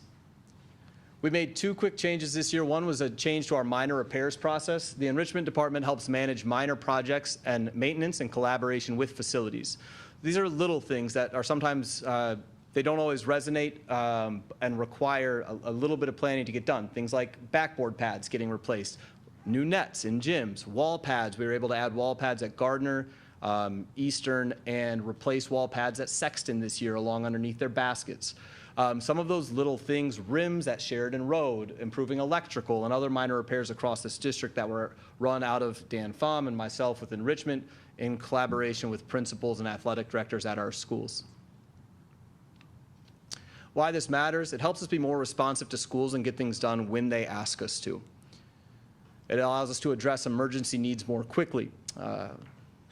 It clarified responsibilities around who was trying to get what done, and allowed us to catch little things before they become big. A couple major projects across the district. One is the Everett Weight Room. Will be getting redone in the near future. Another is the Everett Soccer and Track Complex. That'll be completed this summer. The Sexton Track will be repainted in the near future. We had new dugouts put in at Sexton. We had new dugouts put in at Eastern. Gardner and Dwight Rich are due for a full sand down and refinish of their gym floors. And we are working with facilities to develop a clear 5-year plan, which should allow us to plan for the future and have a clear goal for the end of each year. Thank you so much to all the students, staff, and community members who have committed time to help grow enrichment in the district, and I appreciate the opportunity to come and speak with you all today. No, thank you. Thank you. Yes, thank you, Mr. Draper, so much for your presentation this evening. It was wonderful. At this time, Trustee Williams? Again, thank you for your presentation. It was awesome. A lot of information. I did read it. You answered part of my first question because I heard you say you were going to be meeting with them in a couple of weeks. But the second part of that is, while you're meeting, are you going to be creating proposals or budgets or the ask or need of what they're going to be looking for the upcoming year? And then will that come back to us maybe at the end of the school year or the beginning of the school year as far as production-wise for the different schools? The different, everything that you talked about. I know you were talking about meeting with the drama department and all the arts first. So that's my first question, and how are you all going to be talking about what's coming up next year and how that ask is going to come back to us so that we can assist? Yeah, so I think from an athletic standpoint, the structure for us is more about making sure that we're getting information out to parents early on, because I think the structures that we've started to build around middle school athletics in particular are pretty solid, and we're offering them across all of our schools, and we have a model of a school-based sport in each season and a co-op sport in each season. And it's clear and simple, and we make sure that we're giving kids opportunities. In terms of the opportunities in the arts, each one of those is based out of each school, and it's structured the way that it is for athletics. The plan right now is, when the visual and performing arts specialist is hired, is to collaborate with them to help develop those opportunities that are not just responsive to the students, but also to the staff members in those buildings and what they're doing. Because the reality is you might have a school like Luton, where Julia Nacarado, who was here earlier, who was a wonderful art teacher, might be able to provide an after-school art opportunity. And maybe that school, they don't have as many students that are interested in drama, right? And so I don't know that there's a specific answer on this in terms of saying, like, this is exactly how it's going to look. The hope is that it's responsive to each individual school, and the way that we've structured it provides flexibility to do that. Okay, so going on to that, the second part, you said collaboration, which is a very good word, because for me, I would like to see some of it. Like, I heard about Shrek after the fact, so it's how are we getting the advertising out? How are we collaborating so that no school is, if we can, not overlapping, so that the support is provided throughout the district for everything that's happening, be it sports, be it the drama, be it whatever. How are we going to work that out where everybody is kind of, does that make sense? Yeah, it does. And I promise I'm not trying to dodge the question. But the hope is that the visual and performing arts specialist, that this is going to be a function of one of their roles. The reality is that in my position, organizing something like that district-wide would be tremendously difficult when working across athletics, arts, and everything else. We have 3 athletic directors at the high schools building schedules for athletics and maintaining websites, which is part of why we think this position is important, to work with Dakota in the comms team and Jenna in the comms team, the choir directors, the band directors, to try to create clear structures and to be able to advertise that within the broader community. Because you're right, like, a lot of folks didn't know about Shrek and the work that Courtney and their team were doing until it was almost here. And that's the important part about this position, I think, and the establishment of this position is to do that work. Okay, my final question. I didn't hear you talk about no cheerleaders, no dancing. Those are competitive sports. What are we doing? I remember being a cheerleader in the elementary school. I mean, even if they're cheering for Saturday games, how are we going to implement those? Because I think, we're missing out. I know we have some girls' dance teams that have danced at the Detroit Pistons, but I think even bringing our middle schoolers and our elementary schoolers possibly to that level where they can at least perform in different arenas, or how are we bringing that out? Because some girls just say they want pom-poms. Yeah, well, and I think one of the things that I referenced at the beginning is that I wasn't going to have the opportunity to talk about everything, and particularly things that people have been doing for a long time. And Everett, as you know, and Ms. Martinez at Everett has done a tremendous job of building that program, from taking her students to Florida recently with Mr. Kinney, to being at Pistons game, to hosting all kinds of fests. I think they have one coming up it might even be this weekend, where they're performing at Everett again and doing a desserts and dance event, if I'm not mistaken, right? And so, like, those opportunities do exist, and we have folks at Eastern and at Sexton who are also offering those opportunities. And so, like, that is happening. Miss Washington, who is the cheer coach at Sexton, and I spoke yesterday at the track meet, because her son runs track. We spoke yesterday at the track meet because she wants to start inviting the middle schoolers to her high school cheer practice at Sexton during football, to start to structure cheer the same way that we do football, where the 6th through 8th graders come and practice at the same time as the high schoolers at the same site, so that way the coaches across the 3 schools will be able to be around them. And that's nothing that I am doing, right? That's something that Miss Washington is doing, and those people are doing. But those are definitely conversations that are occurring with those coaches and providing them with the support and feedback they need to make those things happen. Thank you. Wonderful. All righty. Did you have something, Trustee Strode? I don't have a question. I just really appreciated all the support in the room, bringing the students and just everybody who's working to make this happen actually here to speak to it. And I think that's just very great work to have them put their own words. And I wrote those down. And I'm a big words person, but to hear her say it was a feeling of community, to have a student say it was a place to belong. And so I just say great work and kudos to having the mouth of that come from a child is very impactful. So thank you. Wonderful. Thank you, Trustee Strode. Dr. Kavanaugh? Thank you, and thank you, Trustee Strode, because that tees up what I wanted to say. I also have more of a comment than a question, which is that we heard a lot of the benefits of these extracurriculars, so things like community inclusion, discovering new career paths. However, I want to point out another benefit of extracurriculars. So I'm a juvenile justice researcher in my real life, and I get the question all the time, why do kids commit crimes, and how do we stop it? And the science is really clear that one of the main reasons that kids commit crimes is because neurologically their brains are such that they are driven towards sensation seeking and risk taking. And in the absence of a pro-social way to direct that activity, then a lot of that sensation seeking and risk taking is going to involve breaking the law. And we see that time and time again. And so by offering students a pro-social way to take risks, whether that risk is putting art out there, being on a stage, being in the robotics arena, taking a risk on the field, those are healthy ways that we can challenge students who want that challenge, right? We're not going to be able to change the way people's brains develop. This is simply biology. And so instead, we have to provide the support structures that allow that natural growth that all children go through to happen in a pro-social way. So I just wanted to raise that as well. Thank you, Dr. Kavanaugh. Dr. Navarez Martinez? I do have a question. Can we have the violin students come at another time? Sure. I don't know if I can say that, but sure. Wonderful. Yeah, I think they just scheduled a concert for June 5th, I think they tentatively, so. Yes. Yeah. Trustee Lopez. Thank you. Thank you for your presentation. It's great to see this growth in extracurricular activities. I want to talk about robotics. I think 3 years ago, maybe, Everett had a robotics team at Mason, and they came out with several trophies, which was really nice to see. I was acting as a judge at that time. And this year, in March, I think it was in March, right? Early March? Yeah, they had one in February, one in March. I was in Mason too.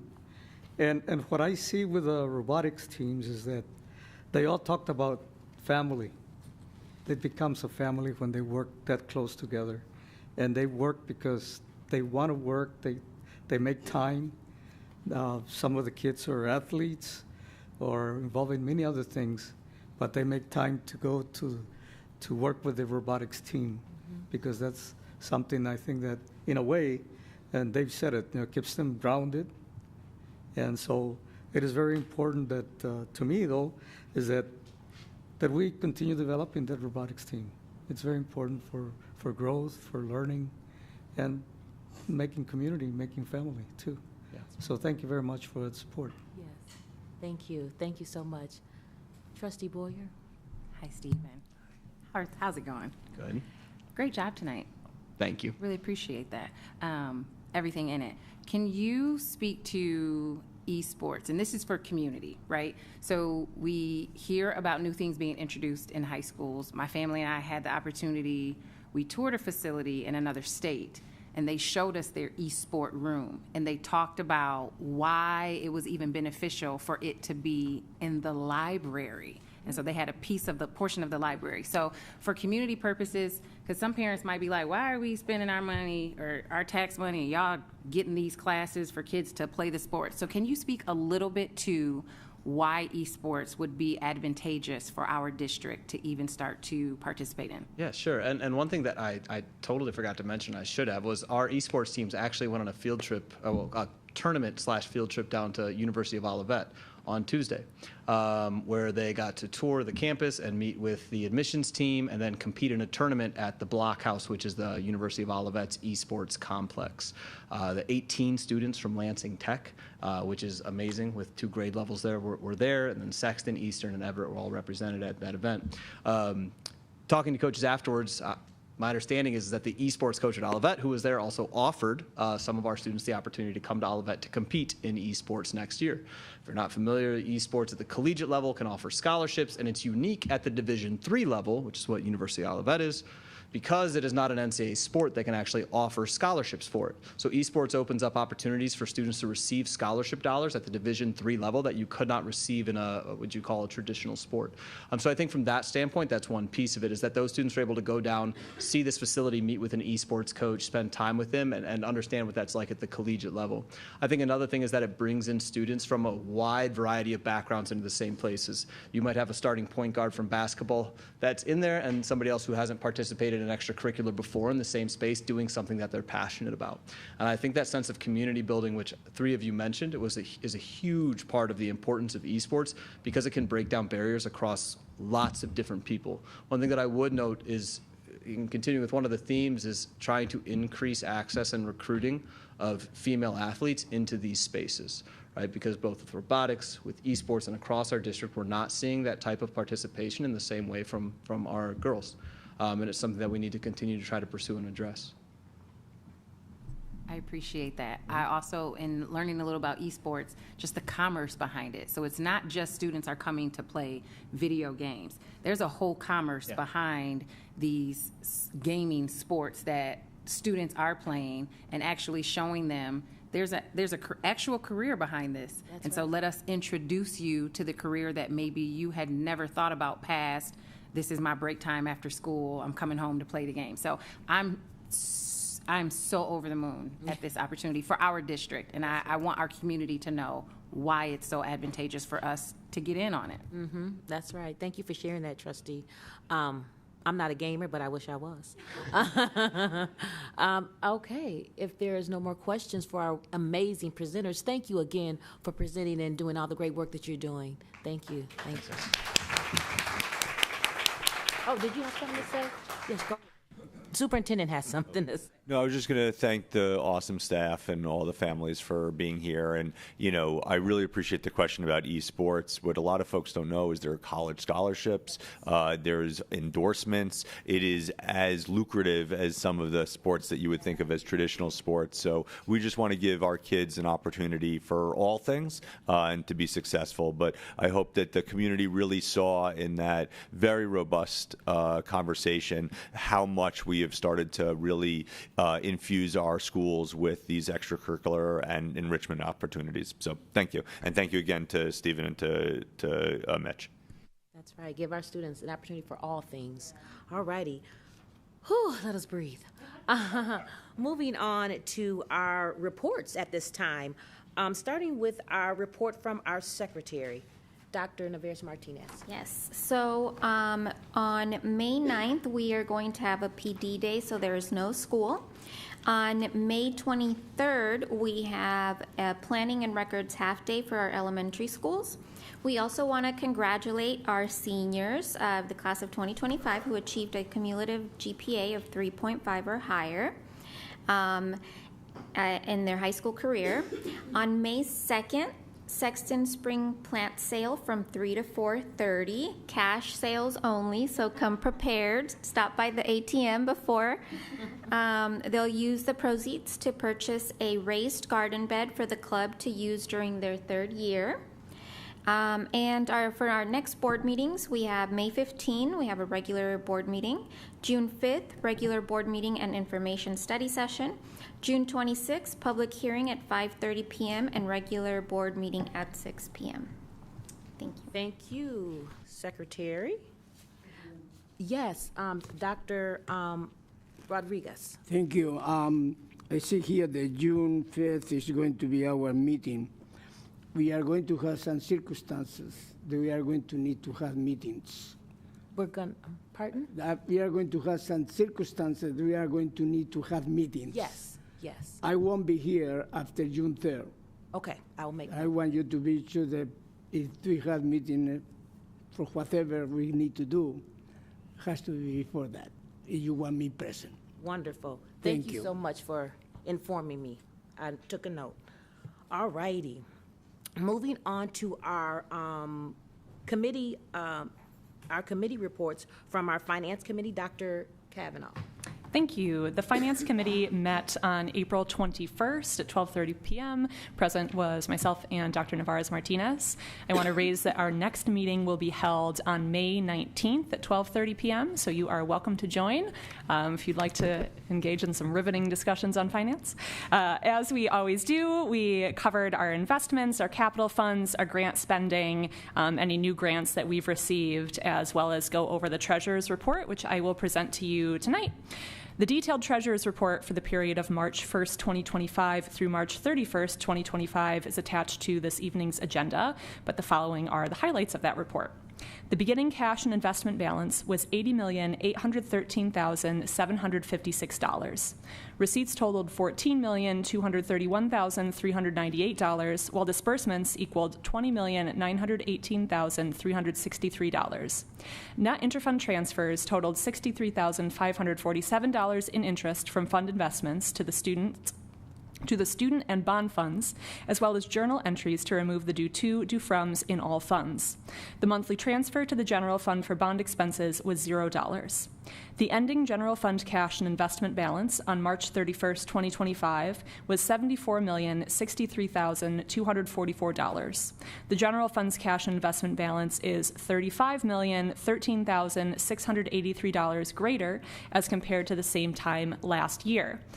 Two other things that I want to raise are, as we mentioned last time, I know that there's been kind of a lot of fluctuation in the stock market, and so I just want to reiterate and reassure everyone that our investments are not held in stocks. We use different vehicles where the terms are kind of purchased in advance so that we are not subject to those fluctuations. So when we talk about our investments, don't worry, we don't necessarily mean stock market. The second thing I want to raise is the donations that we received during March of 2025. We received $447 in donations. Very timely, two of the donations were to the Everett Robotics team. So if you liked what you heard tonight, remember that you too could be a donor, and I will shout you out, just as I'm going to do now, for Norton Eye Care and Andrew Robinson Smith, who both donated to the Everett Robotics team. We thank them. We would also like to thank Blackbaud and Accenture, My School Bucks, and Comerica Interest, who also made donations this month. Mrs. President, that concludes the March 2025 Treasurer's Report. Thank President. you so much, Dr. Kavanaugh. Dr. Rodriguez. Thank you.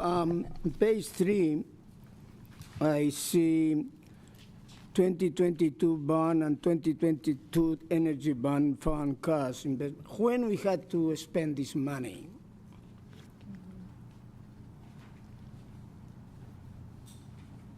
That's okay. Sorry, slight delay.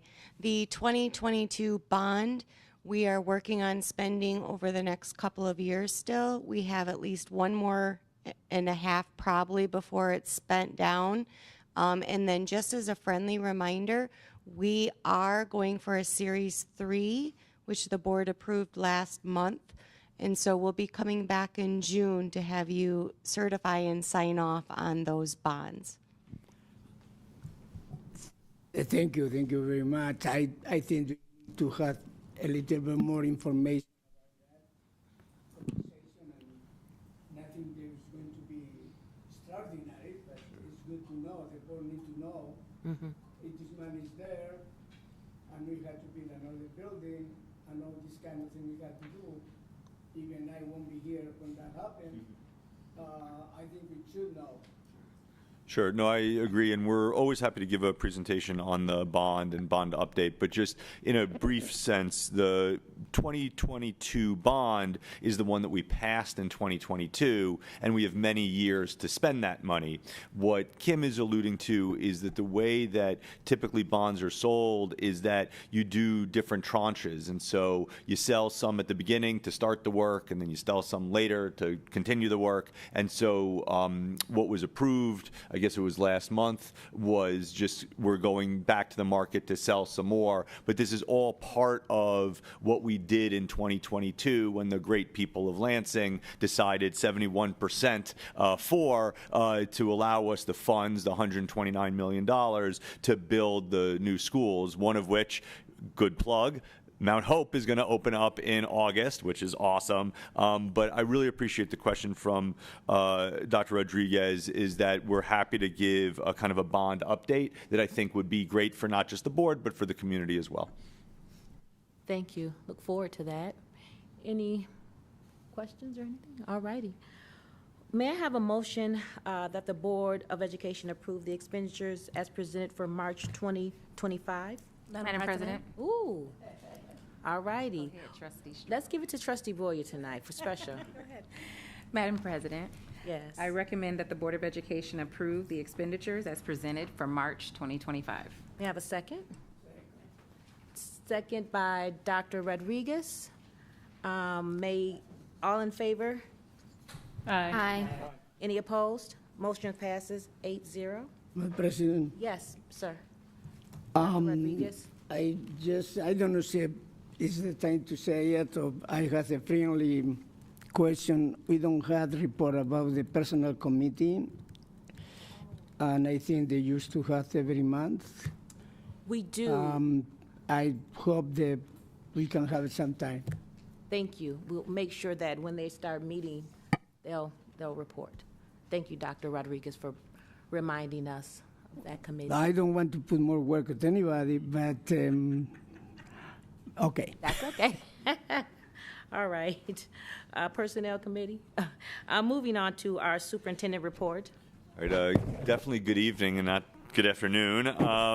Again, having me go at the end is so interesting because I get to comment on all these great things, but it also is 2 hours after the meeting starts. So we'll get the normal stuff out of the way. For gas cards, it's 2,458 asked for and 2,457 received. So just one person's waiting on it, which is great. Usually we can do those pretty quickly. For CATA, it's 631 asked and 622 received. So if any student or family is asking for the CATA cards and it's getting stopped up by any means, it usually takes a couple of days for the schools to get them, but please make sure to ask the schools. They should have enough.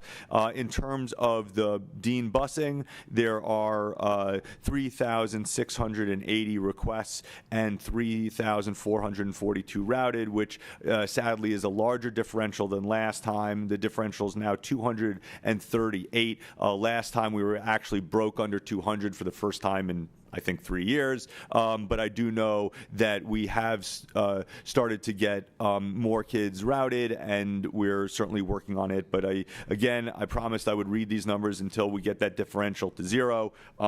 It is still much lower than the 300 that we were averaging, but we do know that we have had kids come into the district or are asking for routes now that they hadn't been routing earlier. But again, the differential is 238.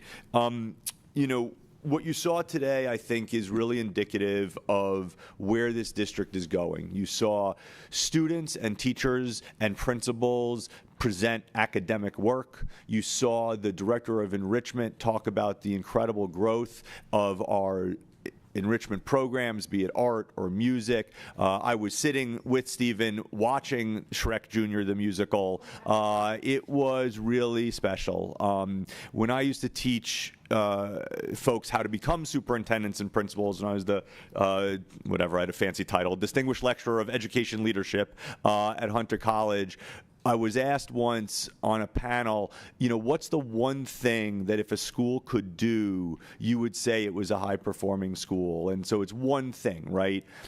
You could talk about test scores, but test scores could be here or there. You could talk about being fully staffed. You could talk about, having a beautiful building. But I would always say, if you could put on a musical, that's the thing. And the reason why I said that is because in order to have a musical happen, you need so many other things to work. You need to have teachers willing to work after school. You need kids willing to stay after school. You need somebody that can do lights, and you can learn how to sing, and you can, have costumes and kids engaged. And what I was just so thrilled with was that we now in our junior high schools, in our elementary schools, are able to put on musicals. It's really something special. And so I really hear what Trustee Williams said. I think what we need to make sure of is, and I see Ryan in the back, is we want to make sure that the community knows, that the community knows what's going on. And you heard the parent about going out to a robotics competition, come out to the sports events, come out to the drama.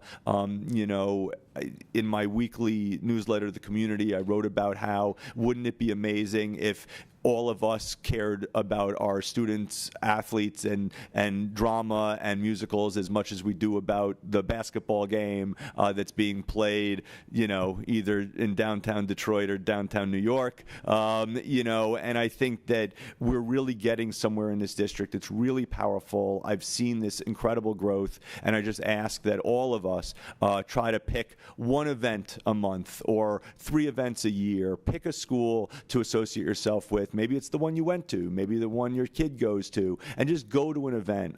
As you heard that parent say, it means so much to the kids, but I can tell you it also means so much to the adults, to the other parents, to the staff. So I just want to thank this board. I want to thank this community. We've really done some tremendous things over these last 4 years, and I hope that everybody is super proud and can see the trajectory that we're taking. So with that, I turn it back over to the president. Thank you. Thank you, Superintendent.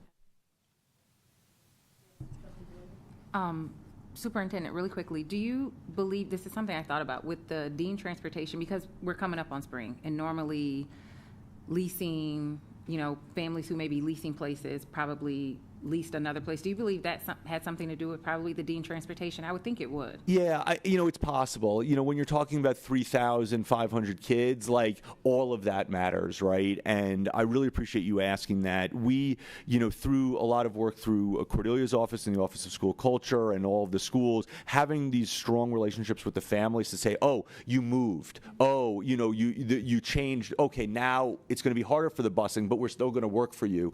So I think you're right that, as you know, the spring is when people do tend to move, and when you move and you don't have enough busing as it is, that can kind of mess up with your route. So, what we certainly want to do, and certainly anybody listening, if you're having issues with transportation, please reach out to us. What we have seen, which has been wonderful, is, more and more families are starting to go to the schools in their communities, and that's not only strengthening the communities, and the parents are, meeting each other and having play dates and things like that, but it also really helps with the transportation. And of course, we'll say this, I think probably forever, until there's, non-gas powered cars, I guess, is, please, if you want a gas card, just let us do that for you. We know that the busing isn't where we want it to be, but we have certainly with CATA and with the gas cards moved it, and you can see thousands of families are taking it on. But you're right, certainly the time of the lease is now, and that's probably one of the things. Thank you. All right. All righty. Thank you, Superintendent. Moving on to our new business, we have a resolution to change a few meeting dates that we have this year. And that would be the 19th, because it's Juneteenth. We have, I'm asking that or on our agenda, that meeting is canceled and moved to the 26th. We'll be having a regular scheduled board meeting, and July 3rd, an amendment to that date due to 4th of July weekend, and July 17th will be moved to the 24th to have our wonderful 98B presentation by Ms. Benavides. So if we could have a motion to amend.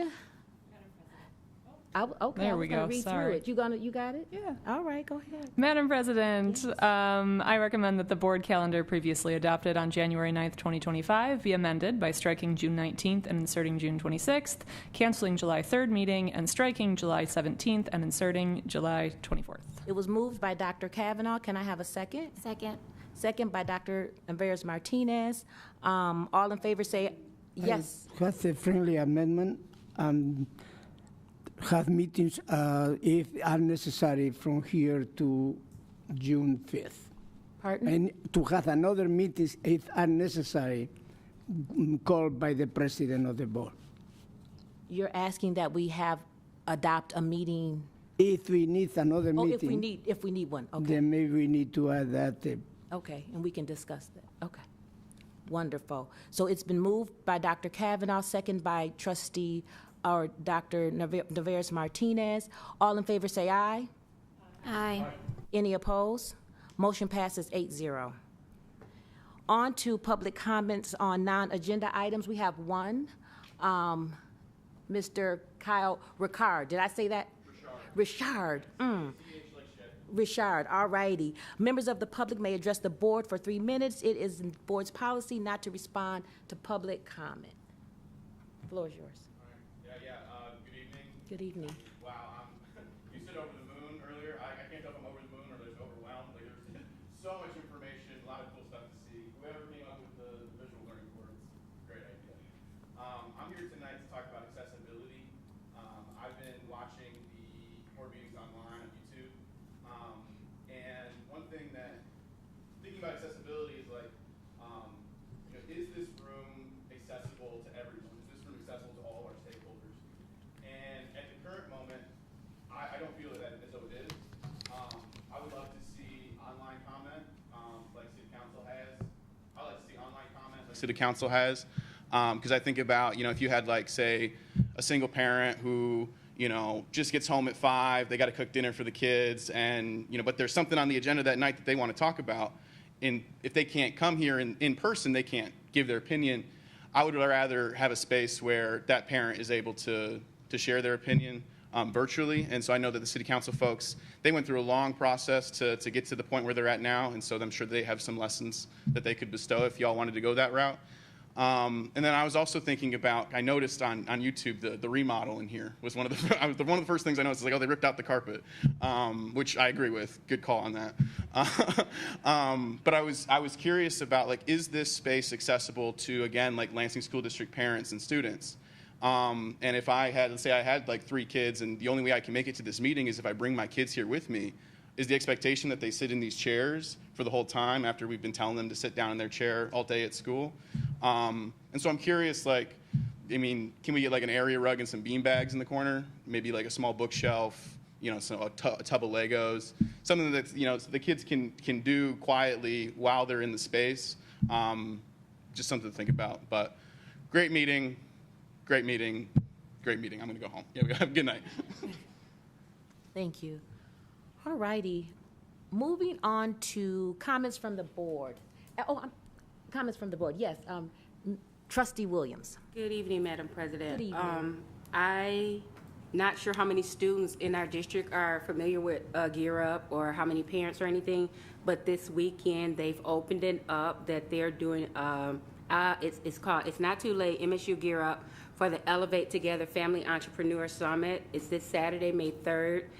And the students can bring guests, how many guests they want. You come to learn how to start a business, hear from speakers, everything like that. It's going to be located at the Kellogg Center.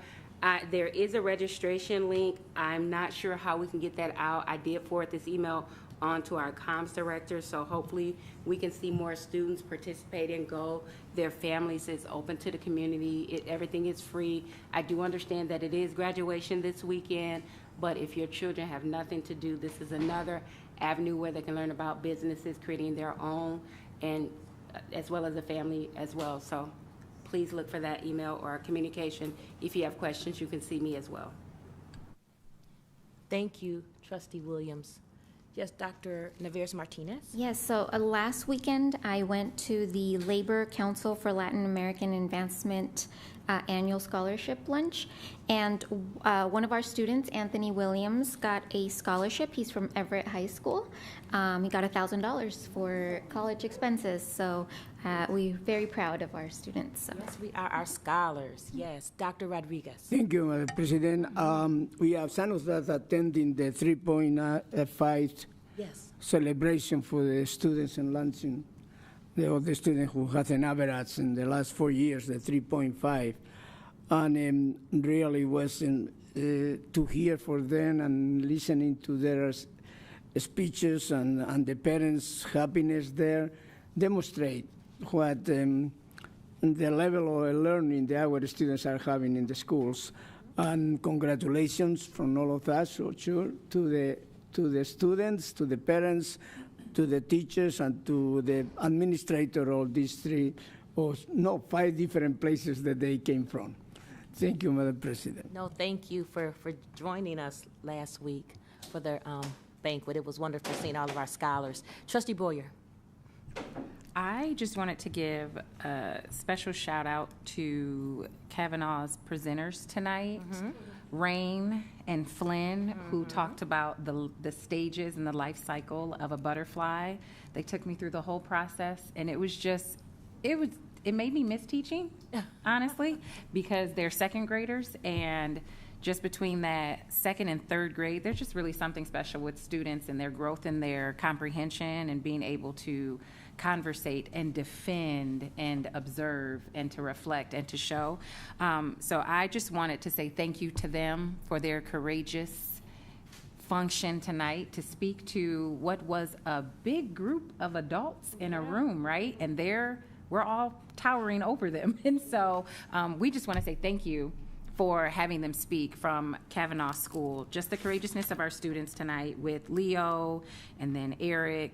I'm just really honored, pleased, and excited to serve.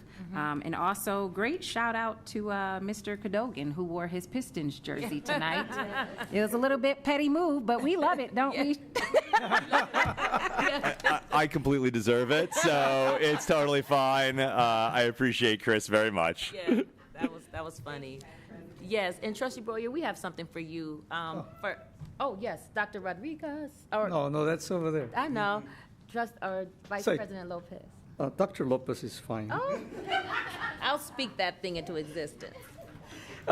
Two things. First of all, I'd like to thank the trades people who send us some nice posters to encourage trades or inform people about the trades. And they're also in Spanish. I got a packet with both English and Spanish, and they talk about what is an electrician, who brings you power, the electrician, So thank you to them for doing that. I appreciate that. And I just want to take a moment to go back to Mr. Jones. Like many others, he helped many students, was a mentor to them. And my daughter, he was a mentor to my daughter. And my daughter was not the athlete, but was the one that kept the athletes in line. So she was part of the team. And she had many good experiences. And like I said, he was a mentor to her and to all the team members. So I really appreciate that. And again, condolences to the family at this time. Thank you, Madam President. No, thank you for acknowledging Coach Jones again. All righty, Trustee Boyer, it's about you right now. I don't know if everybody knows the community, but our beloved trustee will be departing the Lansing School District Board of Education, but we wanted to give you this plaque and honor you for your service, for your 3, 4 month, 5 month service, 5 month service. So, 5 months. Yeah, we can clap. So this is for you. Where's the cake?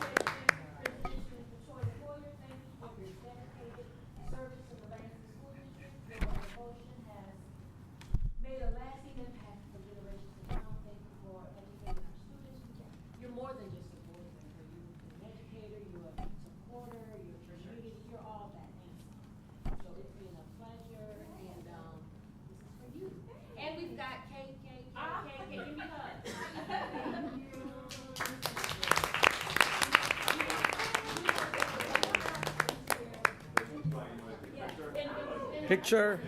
And then we'll have some cake. We'll have some cake and then we'll finish our meeting. Oh, for sure. Because I've been up since 4 o'clock and I'm tired.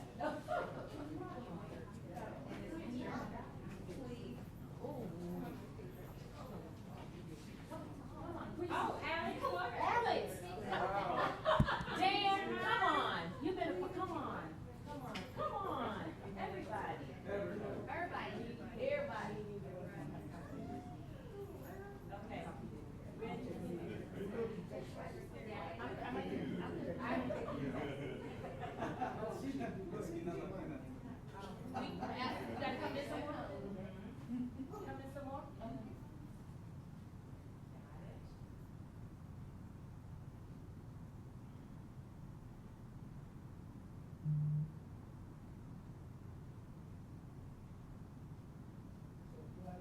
All right, perfect. So let's move on with our agenda item, and then we'll get cake, so we can, okay, you wanna do that? Y'all want some cake now? E-F-E-T? All righty, I know it's getting late.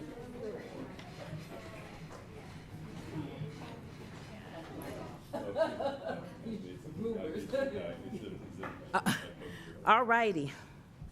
All righty. Now, moving on to, we are going to be going to closed session. Can I have a motion that can I have a motion to go into closed session? Madam President. Yes. I move that the Board of Education recess into closed session for the purpose of considering material exempt from disclosure as is permitted in the Open Meetings Act, Section 8(1)(c), for strategy and negotiation sessions connected with the negotiation of a collective bargaining agreement if either negotiating party requests a closed hearing.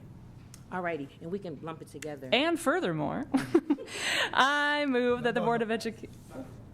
Oh, separate. You're amazing. All righty. Can I have a Then just second? the first one. Can I have a second? Second. Okay, it's been moved by Dr. Kavanaugh and second by Vice President Lopez. Can the clerk please call the roll? Mrs. Boyer, Yay. Dr. Kavanaugh, Yes. Mr. Lopez, Mrs. Moore, Yes. Dr. Nevarez Martinez, Yes.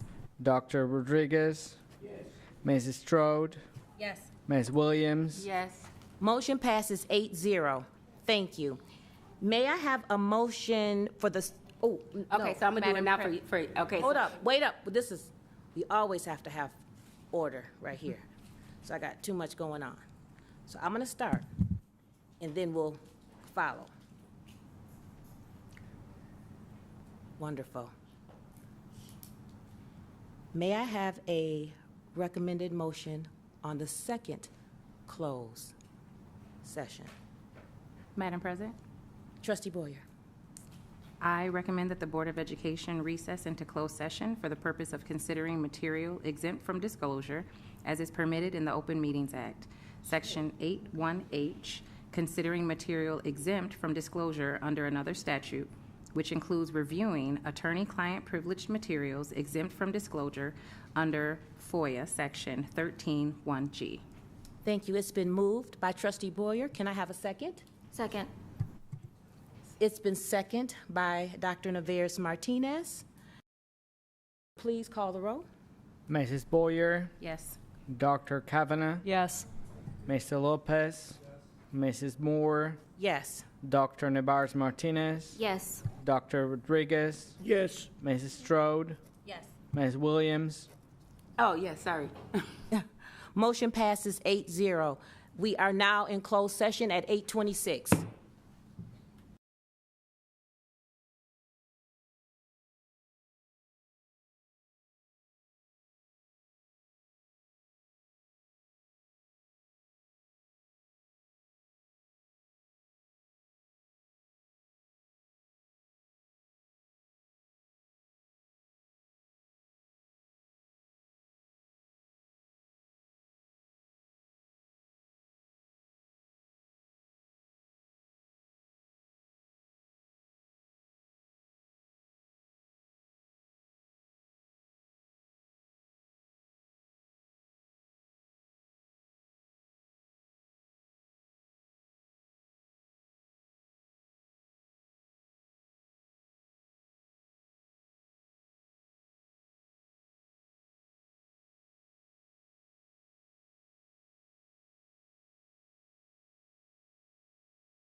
My phone is on, okay. Welcome back, everybody, and we are exiting out of closed session at 10:23 and entering back into our open session at, I guess, 10:23. I don't know. All righty. So, at this time, I'm going to ask that there is a motion to our statement that I'm going to read. The Lansing School District Board of Education, myself, President Robin Moore, I recently authorized Troon Law Firm PC to conduct an independent third-party fact-finding investigation regarding concerns lodged by district staff members about a board member's communication and interactions. The board has received the confidential final fact-finding report and has accepted the investigator's findings, which violates with violations of board policies 3112 and 0144.2I. The board recognizes the critical role that district staff play in delivering on our mission to provide educational excellence in a safe and nurturing environment for all students. The board accepts that all board members will engage with district staff in a productive way and in alignment with board policies. To end this, the board is committed to clarifying its collective expectations for its members and to provide professional development to members on those expectations. The board intends to collaborate with internal and external resources to reach this goal. The board looks forward to engaging with this important work to strengthen its alliance and relationships with district staff who are essential to the district's success. May I have a motion? Madam President, Yes. I move that with respect to an investigation related to board member conduct, the board accept the confidential investigation findings as presented and adopt the board president's public statement as its final determination on the matter. It has been moved by Trustee Boyard. May I have a second? Second. Second by Trustee Strode. May I have the clerk call the roll? Excuse me. Mrs. Boyer, Yes. Dr. Kavanagh, Yes. Mr. Lopez, Mrs. Moore, Yes. Dr. Nevarez Martinez, Yes. Dr. Rodriguez, Mrs. Strode, Yes. Ms. Williams, Motion passes 6-1. Okay. Well, yep. With that being said, if there's no more business before the board, meeting adjourned at 10:26. Have a